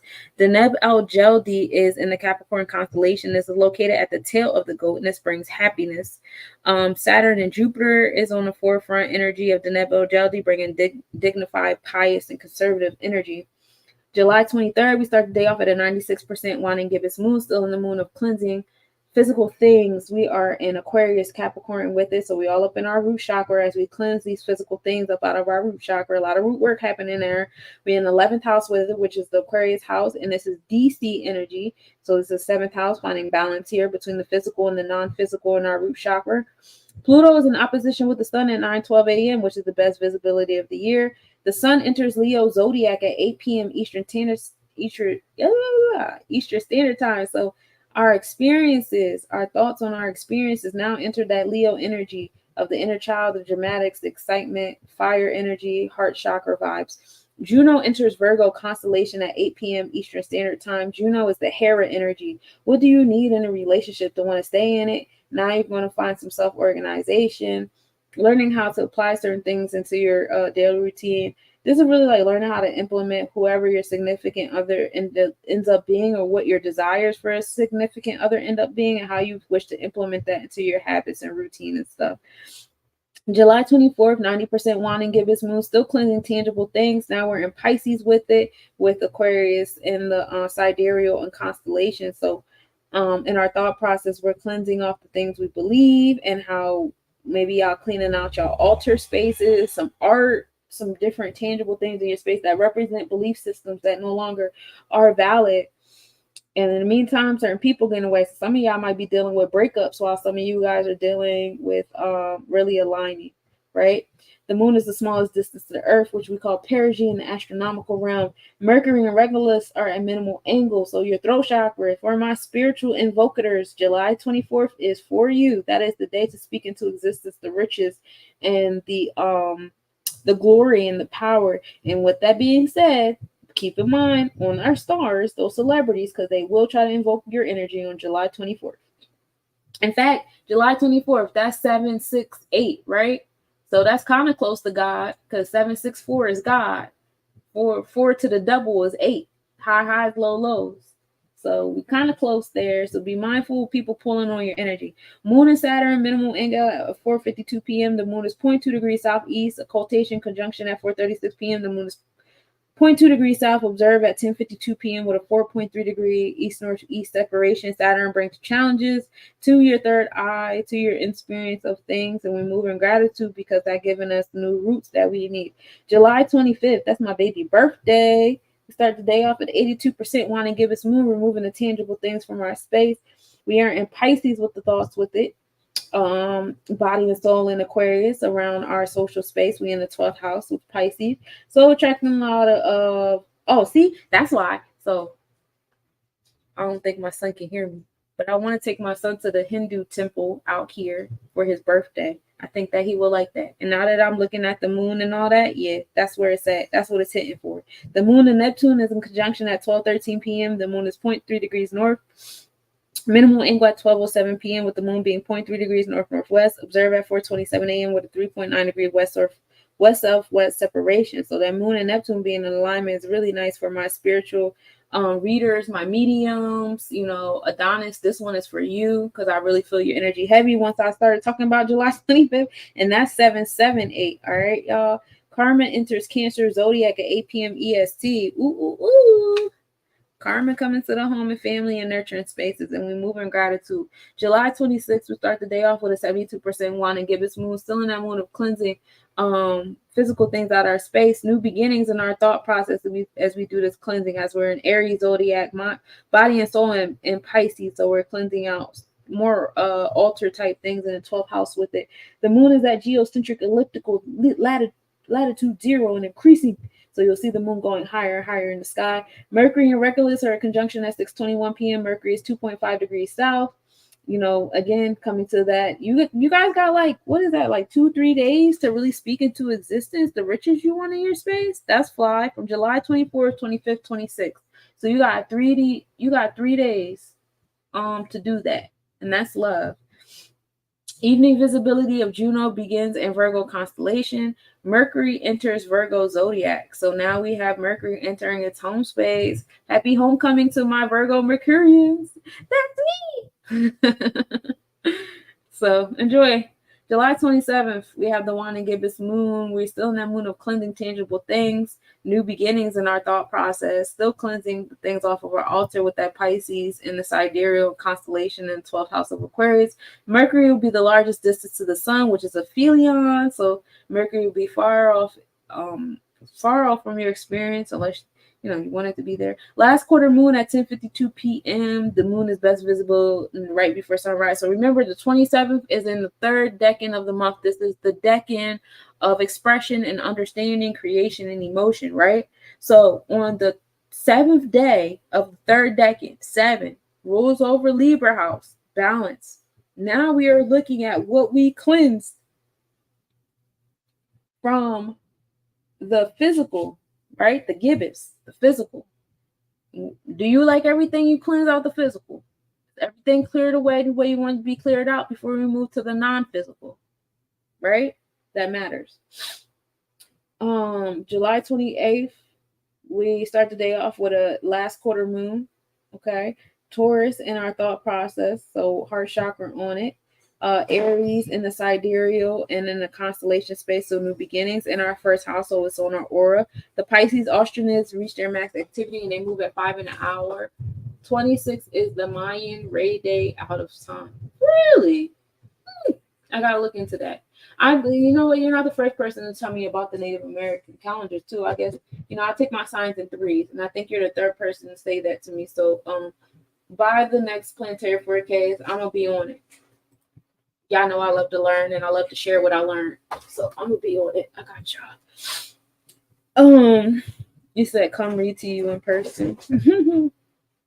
July 29th. We are at a 39% winding crescent moon. Still, now we are cleansing the intangible things. We're in Taurus with it, so cleansing things out of our priorities list, our heart chakra and stuff like that. Aries, new beginnings in the sidereal cardinal energy. Now we are MC energy between the 28th and 29th, which is MC is the space of success. Moon and Uranus are at minimal angle at 1:41 p.m. The moon is 3.8 degrees north. Conjunction at 2:50 p.m. The moon is 3.8 degrees north. Observe at 4:41 a.m. with a 4.9 degree west-northwest separation. Uranus giving us the progressive push in our third eye that we need to move forward. Some of y'all don't be listening. You will. Evening visibility of Venus and Aquarius begins. The moon and M45 are at minimal angle in the Taurus constellation. July 30th. So now we finally reached the fourth decan of the 7th month of the year. We are in the decan of foundation, formation, and manifestation on the day of 3-0, which is creation, understanding. 29% winding crescent moon, still in the space of cleansing the intangible things. We are in the mindset of Gemini, so now we're cleansing things in our thought process, in our community. We are in Taurus on the sidereal and constellation, so our heart chakra space. We are still in MC, so we are in the space of success if we are following the moon. The moon and Pleiades are in conjunction at 5:57 p.m.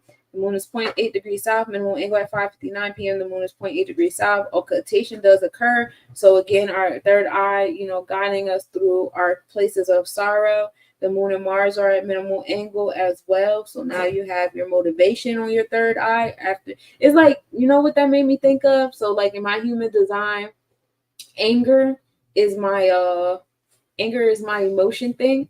And on some G shit, anger gets shit done for me. Like when I'm angry, whatever the fuck it is I'm trying to do, that's finna get done. You ready? You want to manifest something through me? Piss me off. So that made me think of myself. I hope I don't get mad. The moon and Aldebaran are in conjunction at 2:44 p.m. The moon is 9.7 degrees north. The Neb is opposite of the sun at 10:54 a.m. This is the best visibility of the year. The Delta Aquarius reach max activity, which is 16 an hour. Alpha Capricorn has reached max activity, that's 5 an hour. July 31st. This is the last day of the fourth decan, and 31 actually adds up to 4. So we got the 4-4 on the 4-4. July 7-4 equals 11. This is a day of knowledge being born because 11 plus 8 equals 19. So on the day of knowledge being born, on the last day of the fourth decan of the year, we start the day off with a 20% winding crescent moon. We are in Gemini with the shits. Mindset on that community, okay?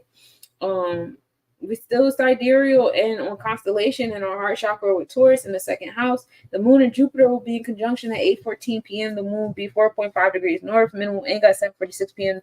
The moon being 4.5 degrees north. We'll be able to observe that at 2:16 a.m. with a 6.7 degree northeast separation. On the east side of the moon, Mercurium is tipped into view. Lunar occultation of Beta Tauri, which is Elnath, will not be visible in North America, but it is going to be an occultation with the moon, right? And we give thanks. Thank you, Elnath. And I won't say that's all we got, but that's what I have for you now for the astronomical report, y'all. So again, I'm gonna play Juju music for the gentrifiers one more time for the one time, and then I'm gonna pull out the tarot card deck, and then I'm gonna close y'all out.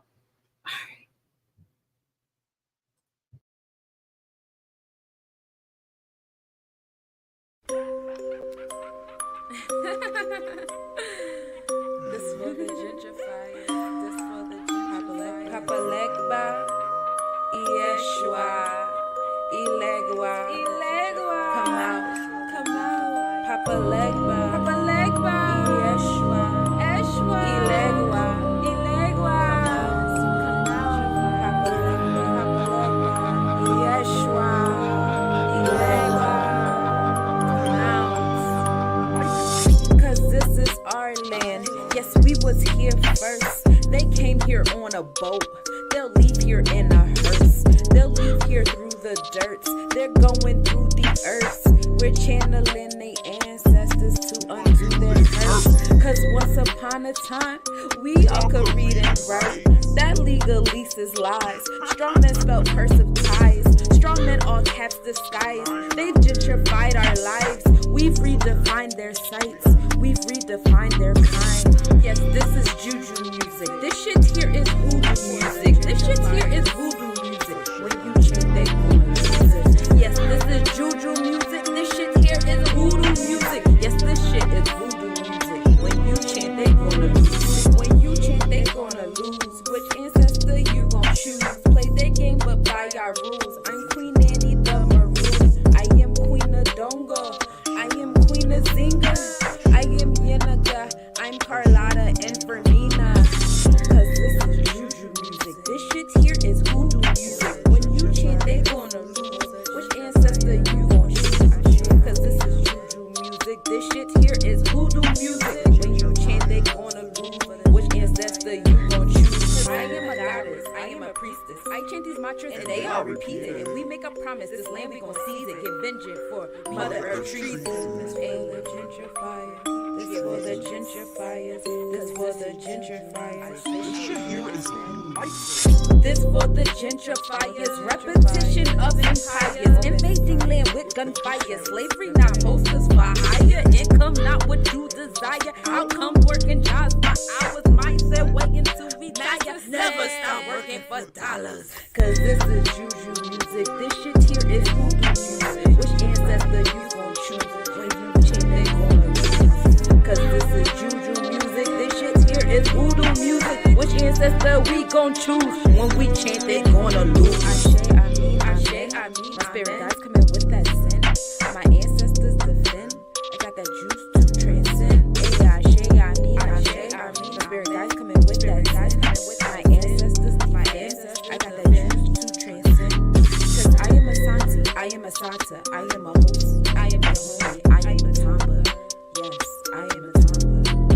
Cause I am a Santi, I am a Sata, I am a host, I am a homie, I am a Tamba. Yes, I am a Tamba.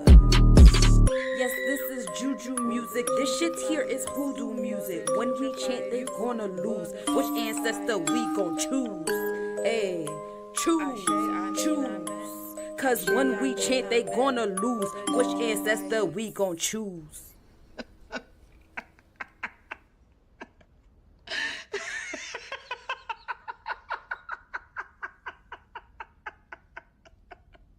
Mess with the wrong witch, and she knows it. And now you know it. All right, so I missed the Hump Day reading yesterday. I'm sorry, y'all. So we're gonna pull some cards. Okay, ready? Let me lift mine. Lift yourself up on your feet. Let's get down. Lift yourself up on your feet. Hey, let's get down. I forgot people was on Instagram. I forgot y'all was on the Instagram. Okay. So what we do with the readings is I go through the modalities. Not modalities. Yeah, I do address the modalities, but I definitely go through the different energies that we experience or whatever, what have you, throughout the chart. Probably exited out of that too soon, but it's okay. We're here now. Look it up. Look at it. So, let's go. So first, we can address the fire signs. Let's address the fire signs first. So we're in the Gemini. Oh, okay. A card fell. We don't gotta talk about it. So we're in the Gemini Cancer energy with the fire sign. You know, eventually we're going to be in Cancer Leo energy. So flowing from air, water, flowing from air and water to flowing from water to fire as a fire sign. You know, you're pretty much just waiting your turn for real. You're waiting for things to heat up into your alignment. So we pull sensuality The Mandrake card of sensuality. This is the number 9.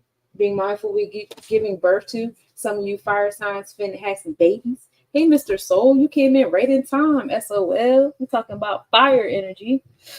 So that fire in alignment with the air and water, that's community and nurturing spaces in the community. Peace to the God.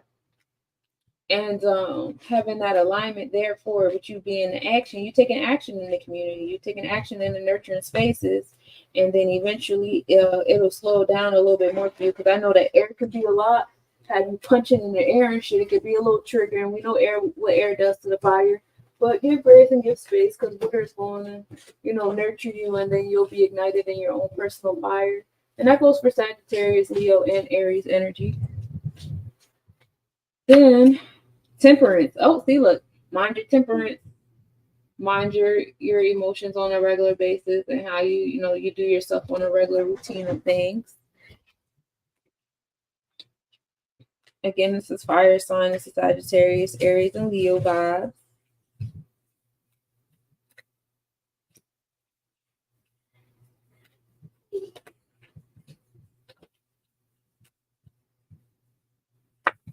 And justice. We got a reverse justice card too. So we need balance, because the fire energy is not balanced in this space. And of course, it wouldn't be in Gemini, Cancer energy, because you don't have your fire alignment sitting there with you. But remember, like, even though we're not in a fire energy, well, Mercury just entered Leo, so chill. But yeah, you want to find balance. You want to find balance in that external energy, find balance in all that inner children energy that gets invoked during this month. We saw that a lot of stuff was placed in the 5th house. A lot of planets will be moving into that Leo energy, so balance is key here. Find, again, what I was talking to you guys before about, like, don't feel how you're supposed to feel based upon what's on the outside of you. What's on the outside of you does not determine how you feel. How you feel should determine what's on the outside of you. You know what I'm saying? It's the other way around. And that's how you create the divine balance. By you guys suppressing yourself by the outer side of things, which is scarcity, finite, man-made stuff, and you're internalizing that to a abundant, infinite God body energy, you're not really doing yourself a service. You should take that infinite energy and put that outward to the finite things. That makes sense. I hope it made sense. It made sense in my head. I don't think it made sense coming out. I have drained myself. And then we have 3 of coins, Mars and Capricorn, being motivated in the physical realm, moving in the physical realm. This is what we're dealing with here in the Kabbalah is Bina, which is 3. The emotions, the understanding and expression. My fire babies out there, that is what you focus on. And now we're going to pull a chakra card for you guys.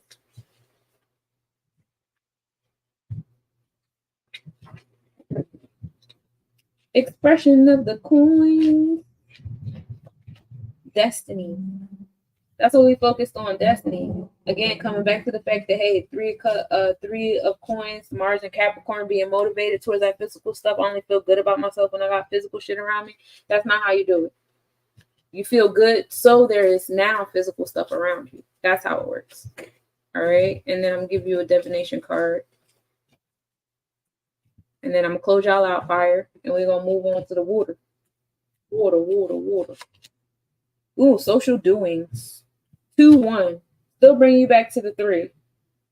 All right. Social outings. Be mindful of social outings. How you carry yourself in these social outings. Who is you being social with? It matters, because they are all going to reflect what you're doing inside of yourself. So if your shit ain't right, you're going to be around a bunch of people that trigger your shit to not feel right. And we talked about God heavily in the beginning of this podcast, y'all. We talked about the numbers and the supreme mathematics of God and how that adds up for you and how to utilize that. Oh, 444. All right, so now we're going to move on to my water babies. This is Pisces, Cancer, and what's the other one? God damn it. I'm having brain farts. Yeah, that's how I know I'm drained. Scorpio, thank you. Fuck them. It's like, no. No, I've been doing this for like 3 hours now, though. I gotta go charge, but it's okay. I'm going to close y'all out. You say, whoa, now, be nice. No, it's cool. I love Scorpios. My draconic energy is a Scorpio stellar.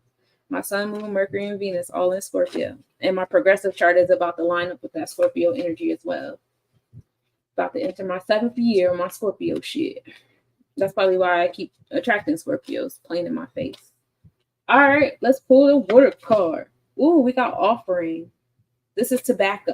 24. Tobacco is the spiritual herb. Okay. You see, you got mother wisdom. So we're coming into the space of channeling it, which makes sense because we are in the energy of Tammuz. We are in Cancer vibes right now, and the moon is doing outstanding things. So be in alignment with the moon and the waters and the currency and how things are flowing and going for you. Give offerings, give thanks, clean your altar, do things for your altar. 7-6. You want a 7-6-8? That's what's up. So you got the first 2 letters. You got go. Go, go, go, go. Just seen a ladybug. Hey, right on time. Now we got King of Wands. Ooh, being in charge of your actions. You on top of the thing. This season is for you. When you give the offerings, oh, I'm sorry, I forgot to tell you. So that tobacco offering is in alignment with your Mars and Pluto placement. That's the solar plexus chakra. Saying it with your whole chest, okay? We talked about the solar plexus chakra earlier, heavy today too, when we were speaking on the supreme mathematics of God as well. So stand on that shit. If you were here during the beginning of my podcast, if you weren't, you could check me out on YouTube, Less Nobodies.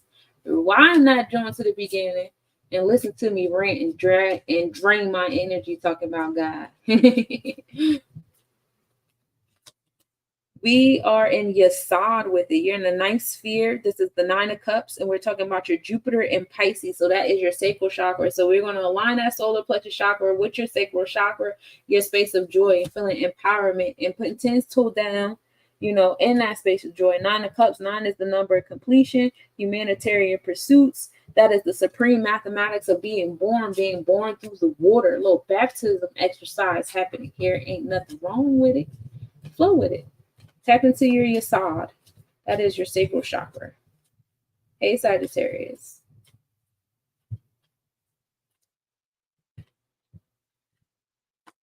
We are focused on your solar plexus chakra, which is facade.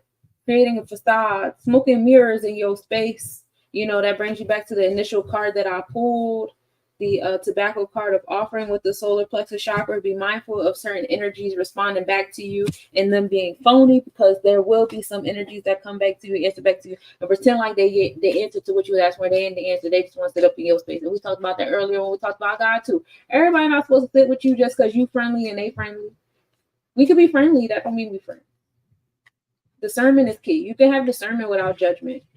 I don't have to say, you know, I don't have to call you a whole bunch of names and make you feel bad about yourself, but like, you know, have some sort of something. Like, you can't let all energies in. So be mindful when you're creating that altar and you're doing those prayers and invocation. Talk about a lot of different planetary alignments and how to, you know, utilize those. Oh, nosy old man. That is your spiritual divination card. Be mindful of Ozy. Well, I can't talk. Nosy old man. Excuse me. My Mercury is fucked up. All right. I got 2 more, universe. Let me I know. So that's probably where the facade is coming from, a nosy old man in your space. All right. So now we got, that's for all water signs. Yes, that's for all my water babies. You are focused on your solar plexus chakra, your Mars and your Jupiter. And as you know, tap into that, see where it takes you. Be mindful of the fake people. All right. So for my air babies, we got wisdom, which is rhodiola 3-7.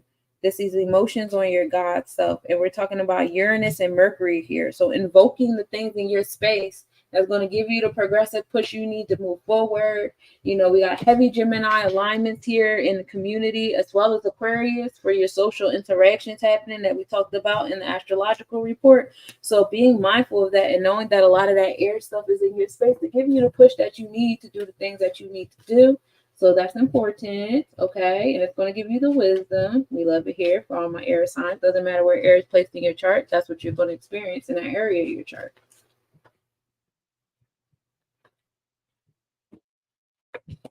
Oh, Five of Wands, some quarreling happening. So that's how some of that progressive push is going to happen. Certain people in your space, y'all going to be going back and forth. Y'all going to be arguing. It's going to be a disagreement.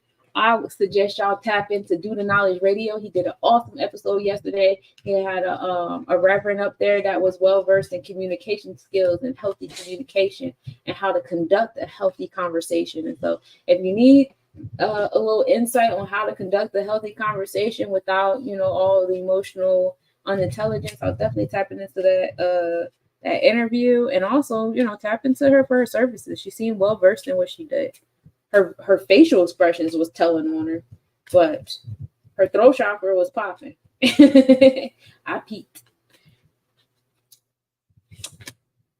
Saturn and Taurus. Challenges in your heart chakra, challenges in your Seven of Coins. Okay, that's what's going to happen. We're dealing with Netzach here in the seventh sphere, so that's probably where some of the arguments is going to come from. My air baby, somebody playing with your coins, somebody finding, creating challenges in your heart chakra space of what you're trying to prioritize. People getting in your way, things getting in your way. Don't allow it. You don't have to communicate from an argumentative point of view to stand 10 toes down. All right. Now we're going to talk about the chakra for you, my herb babies.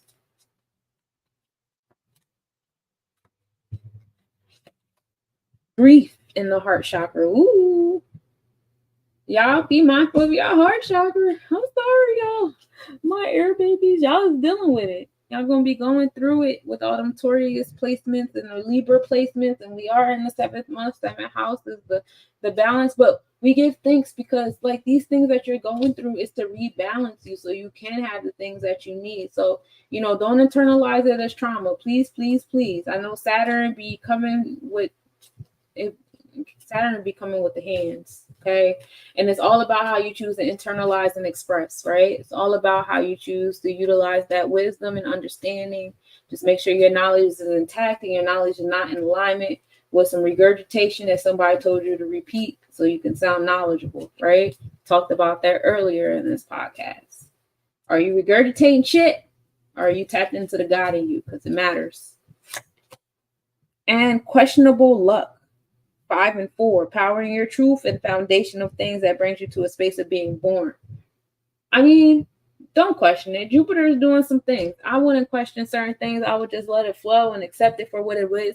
And honestly, if you move into a space of trust in the universe with your 1s and 2s and 3s and shit, then you don't really have to question things. You could just be present and be like, oh, this super dope thing is happening. I'm going to embrace it. I don't need to question it. I could just be present and bask in it. And then, if you want to question it later, then by all means, but I wouldn't want to do so far into that.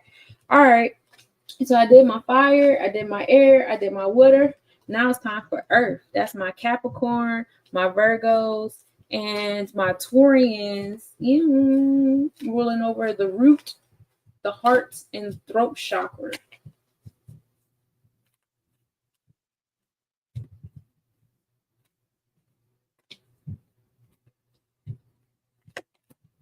I got patience. Ooh, y'all patience. Because Earth ain't coming until September, so you might as well have patience. I know when we're in Gemini, you want to manifest and build. I feel like I talked about this last Hump Day reading I did with y'all. Peace, Amir. Hey, Del Guy. Hey, Max. How you doing, love? Oh, you missed my water reading and my fire. But you a Virgo moon, though, so I got you. But yeah, I know you guys want to manifest all year long, but y'all can only manifest 3 times a year. You got Virgo, Capricorn, and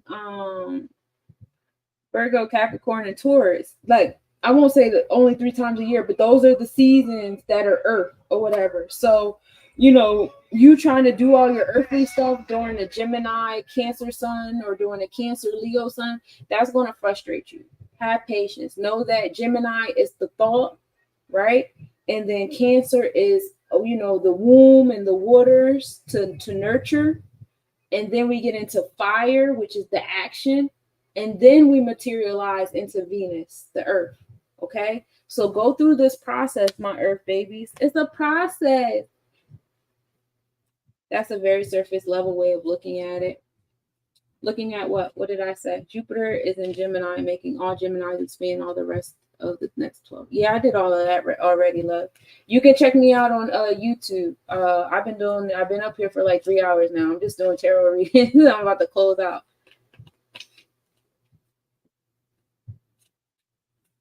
Oh, cool. Okay. What's your YouTube name? Oh, never mind. Bye. Ew. Anyway. What is he? 22? That's what's up.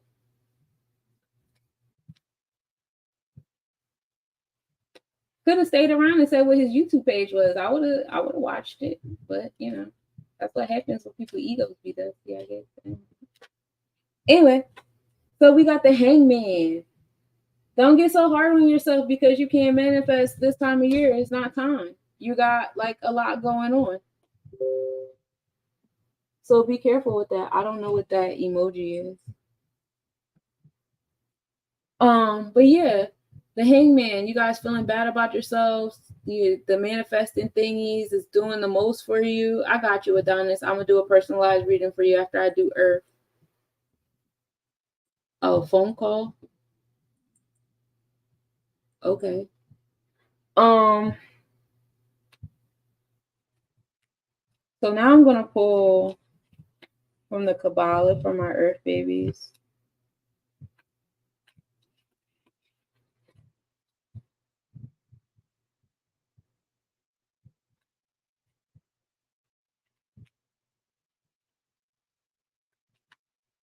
Jebera, the Five of Cups, which is Mars and Scorpio, being motivated in transformation, building and destroying. So that's what you really want to focus on, is the things that you want to add and take away from your solar plexus chakra, your motivation, your ambition, what gets you going, the things that you want to manipulate in your space to get you going and doing things and stuff like that. Like that's where we want to focus on. We want to focus on the Five of Cups, a little turbulence in your emotional realm. It's not so much as manifesting and materializing and building and where's my stuff.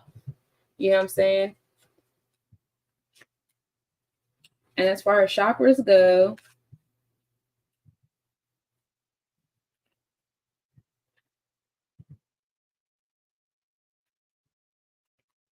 gossip to the heart chakra.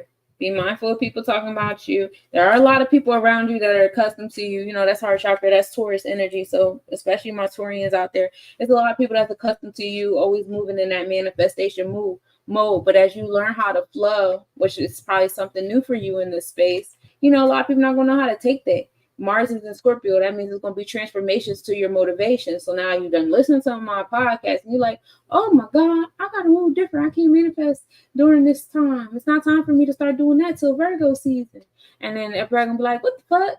You're not in your earthly shit. What the fuck are you doing? It's going to be gossip. It's going to be people being weird. But they only projecting, where they are and where you are. You know what I'm saying? And that's all that is. That's why I talked to y'all heavy earlier about the God and people saying, oh, your God is this and their God is that and all that judgment shit. That's human shit. And that all comes from regurgitating what somebody taught you and how they attached your emotions to their language. If I say a word, regardless of how asinine or bland the word is, it's going to invoke something in you because you have been taught to be emotionally invoked at all times, every little word. So when people use certain words, they can act like they don't know what words they're using, but they know what words they're using and why they use them, and they intentionally invoke other people. So you got to be mindful of that with the gossip shit. Niggas know what they're trying to invoke in a crowd of people around them. They need to invoke a group of people that think higher of them, and in order for them to think higher of them, they got to think less of you in some type of way, shape, or form. That's how you get motherfuckers to sit around in a circle and gossip with you. Because they'll be like, oh, yeah, you right. Da, da, da, da. But I'm glad you not like that. Yeah, see? Now you got your ego stroked over there down talking about somebody else, which is weird. Don't do that. Contentment. That's what we want. Just a little contentment. Just know that this ain't the season of what it is. And just be okay with that. This is the space of moving diligent. In your spiritual realm and your motivation, the non-physical, the intangible things, my earth babies. It is not time for the earth stuff. It is time for the water, air, and fire stuff. The thought, the nurturing, and the action. That's what it's time for. All right, so Adonis, I saw you wanted to read it, so I'm gonna do a spread for you, my love, for your 7-6, right?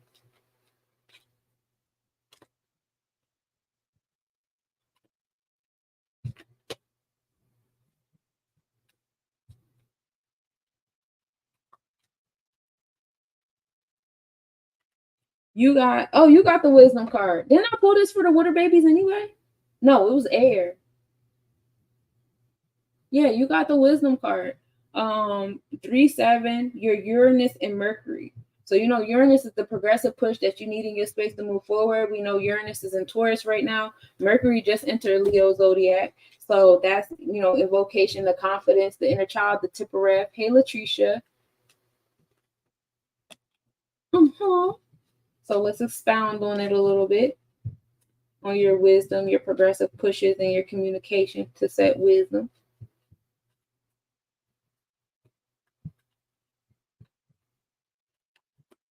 Justice. Pull the reverse justice card at that. So, just a little imbalance here, but that's okay. We can balance it right back up. But focusing on interpersonal relationships, bonds and contracts and things. Some things need to be, some little housekeeping needs to be done in that space of justice. And we want to utilize our wisdom, from different experiences that you have had to assist you and support you in getting that justice and balancing those scales out for you.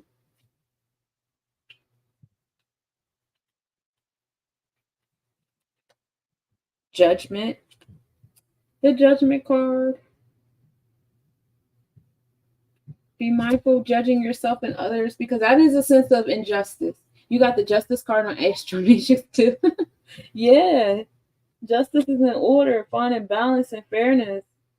Learning how to blend and harmonize the things that you want to do in your space, because if you feel yourself getting overwhelmed, and judgment might be a telltale of an overwhelming or imbalance, like, oh, I don't like this, I don't want that, that could be a sign of there being an imbalance here. There not being enough harmony and stuff there.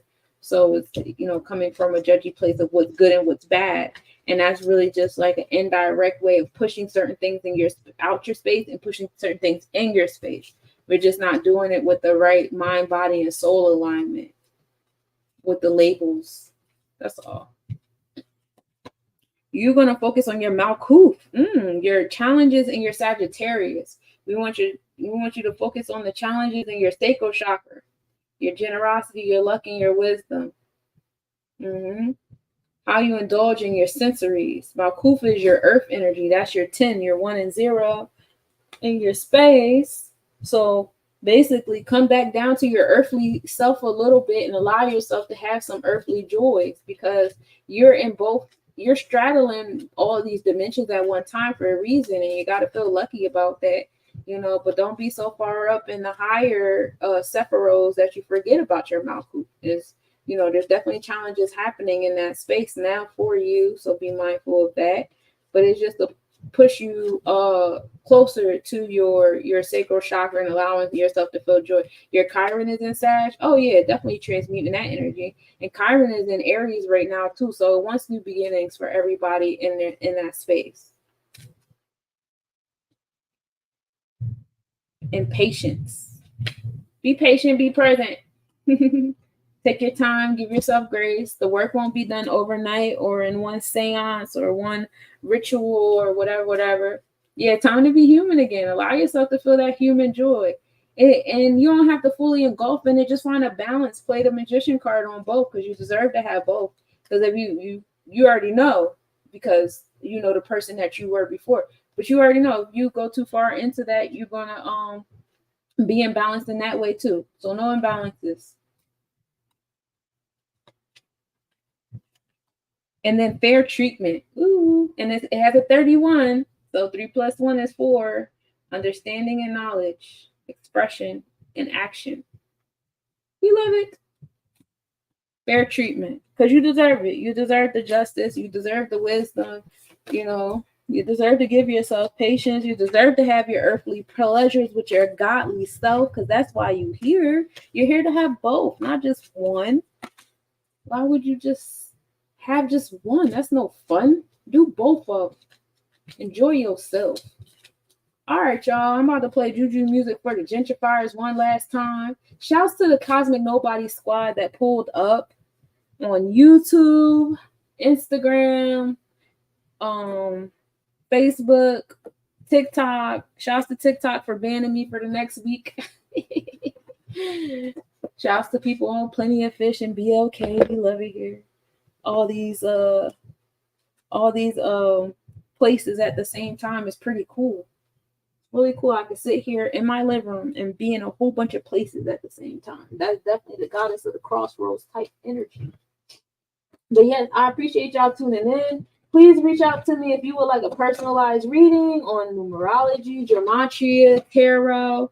I don't just do one-time readings. Actually, I feel myself falling more so into the awareness therapy sessions, which I love more because I can really get into depth with you guys about your energies and how to listen to these energies. And it's a motivational therapy setting, and we just go through your different Sephiroths together real thoroughly. And I love it here. Mississippi here. Hey, thank you for the sermon. Thank you for listening to my sermon. You've been here for a minute, just like me. We both been here for a long ass time.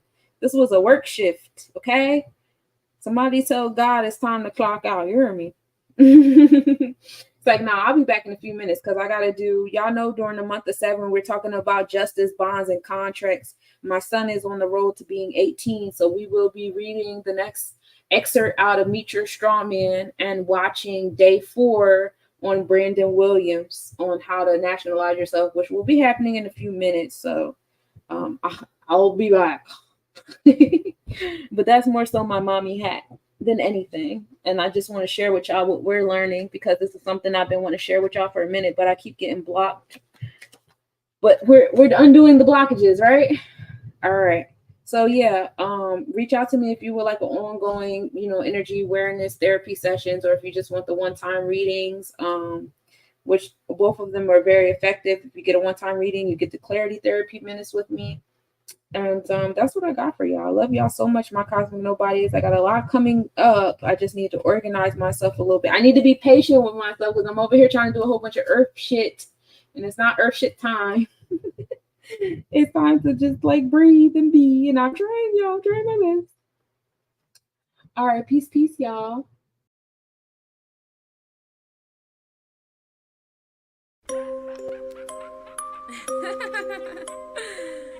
This for the gentrifiers. This for the gentrifiers. Papa Legba, Yeshua, Ilegua, come out.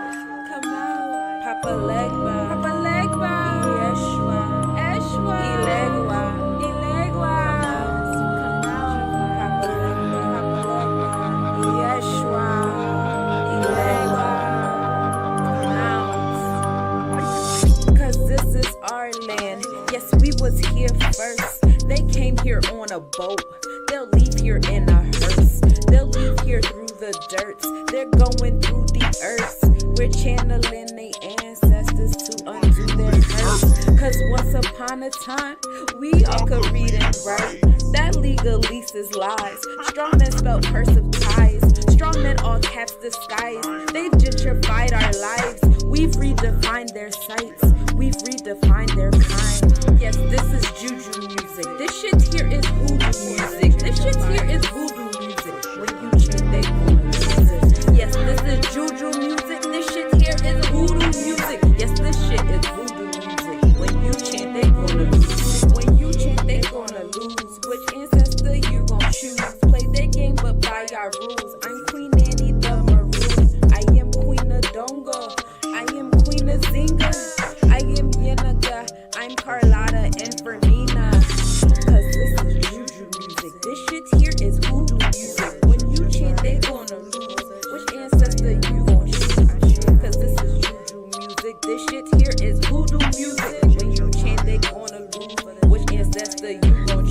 I am a goddess, I am a priestess. I chant these mantras and they all repeated. If we make a promise, this land we gon' seize it. Get vengeance for Mother Earth treason. This for the gentrifiers. This for the gentrifiers. This for the gentrifiers.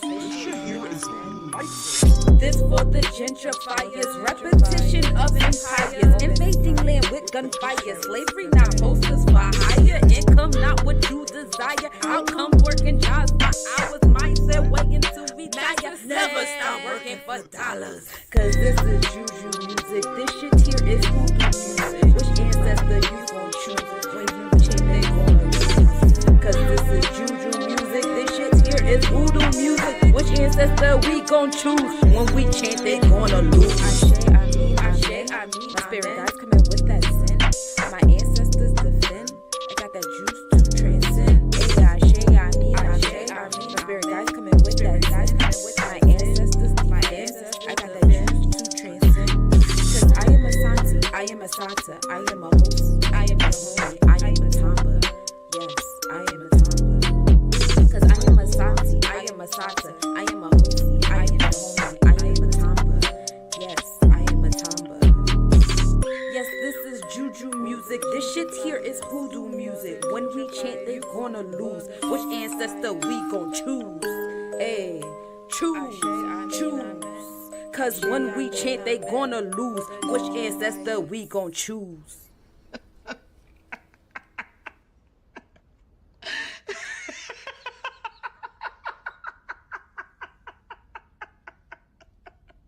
Mess with the wrong witch, and she knows it. And now you know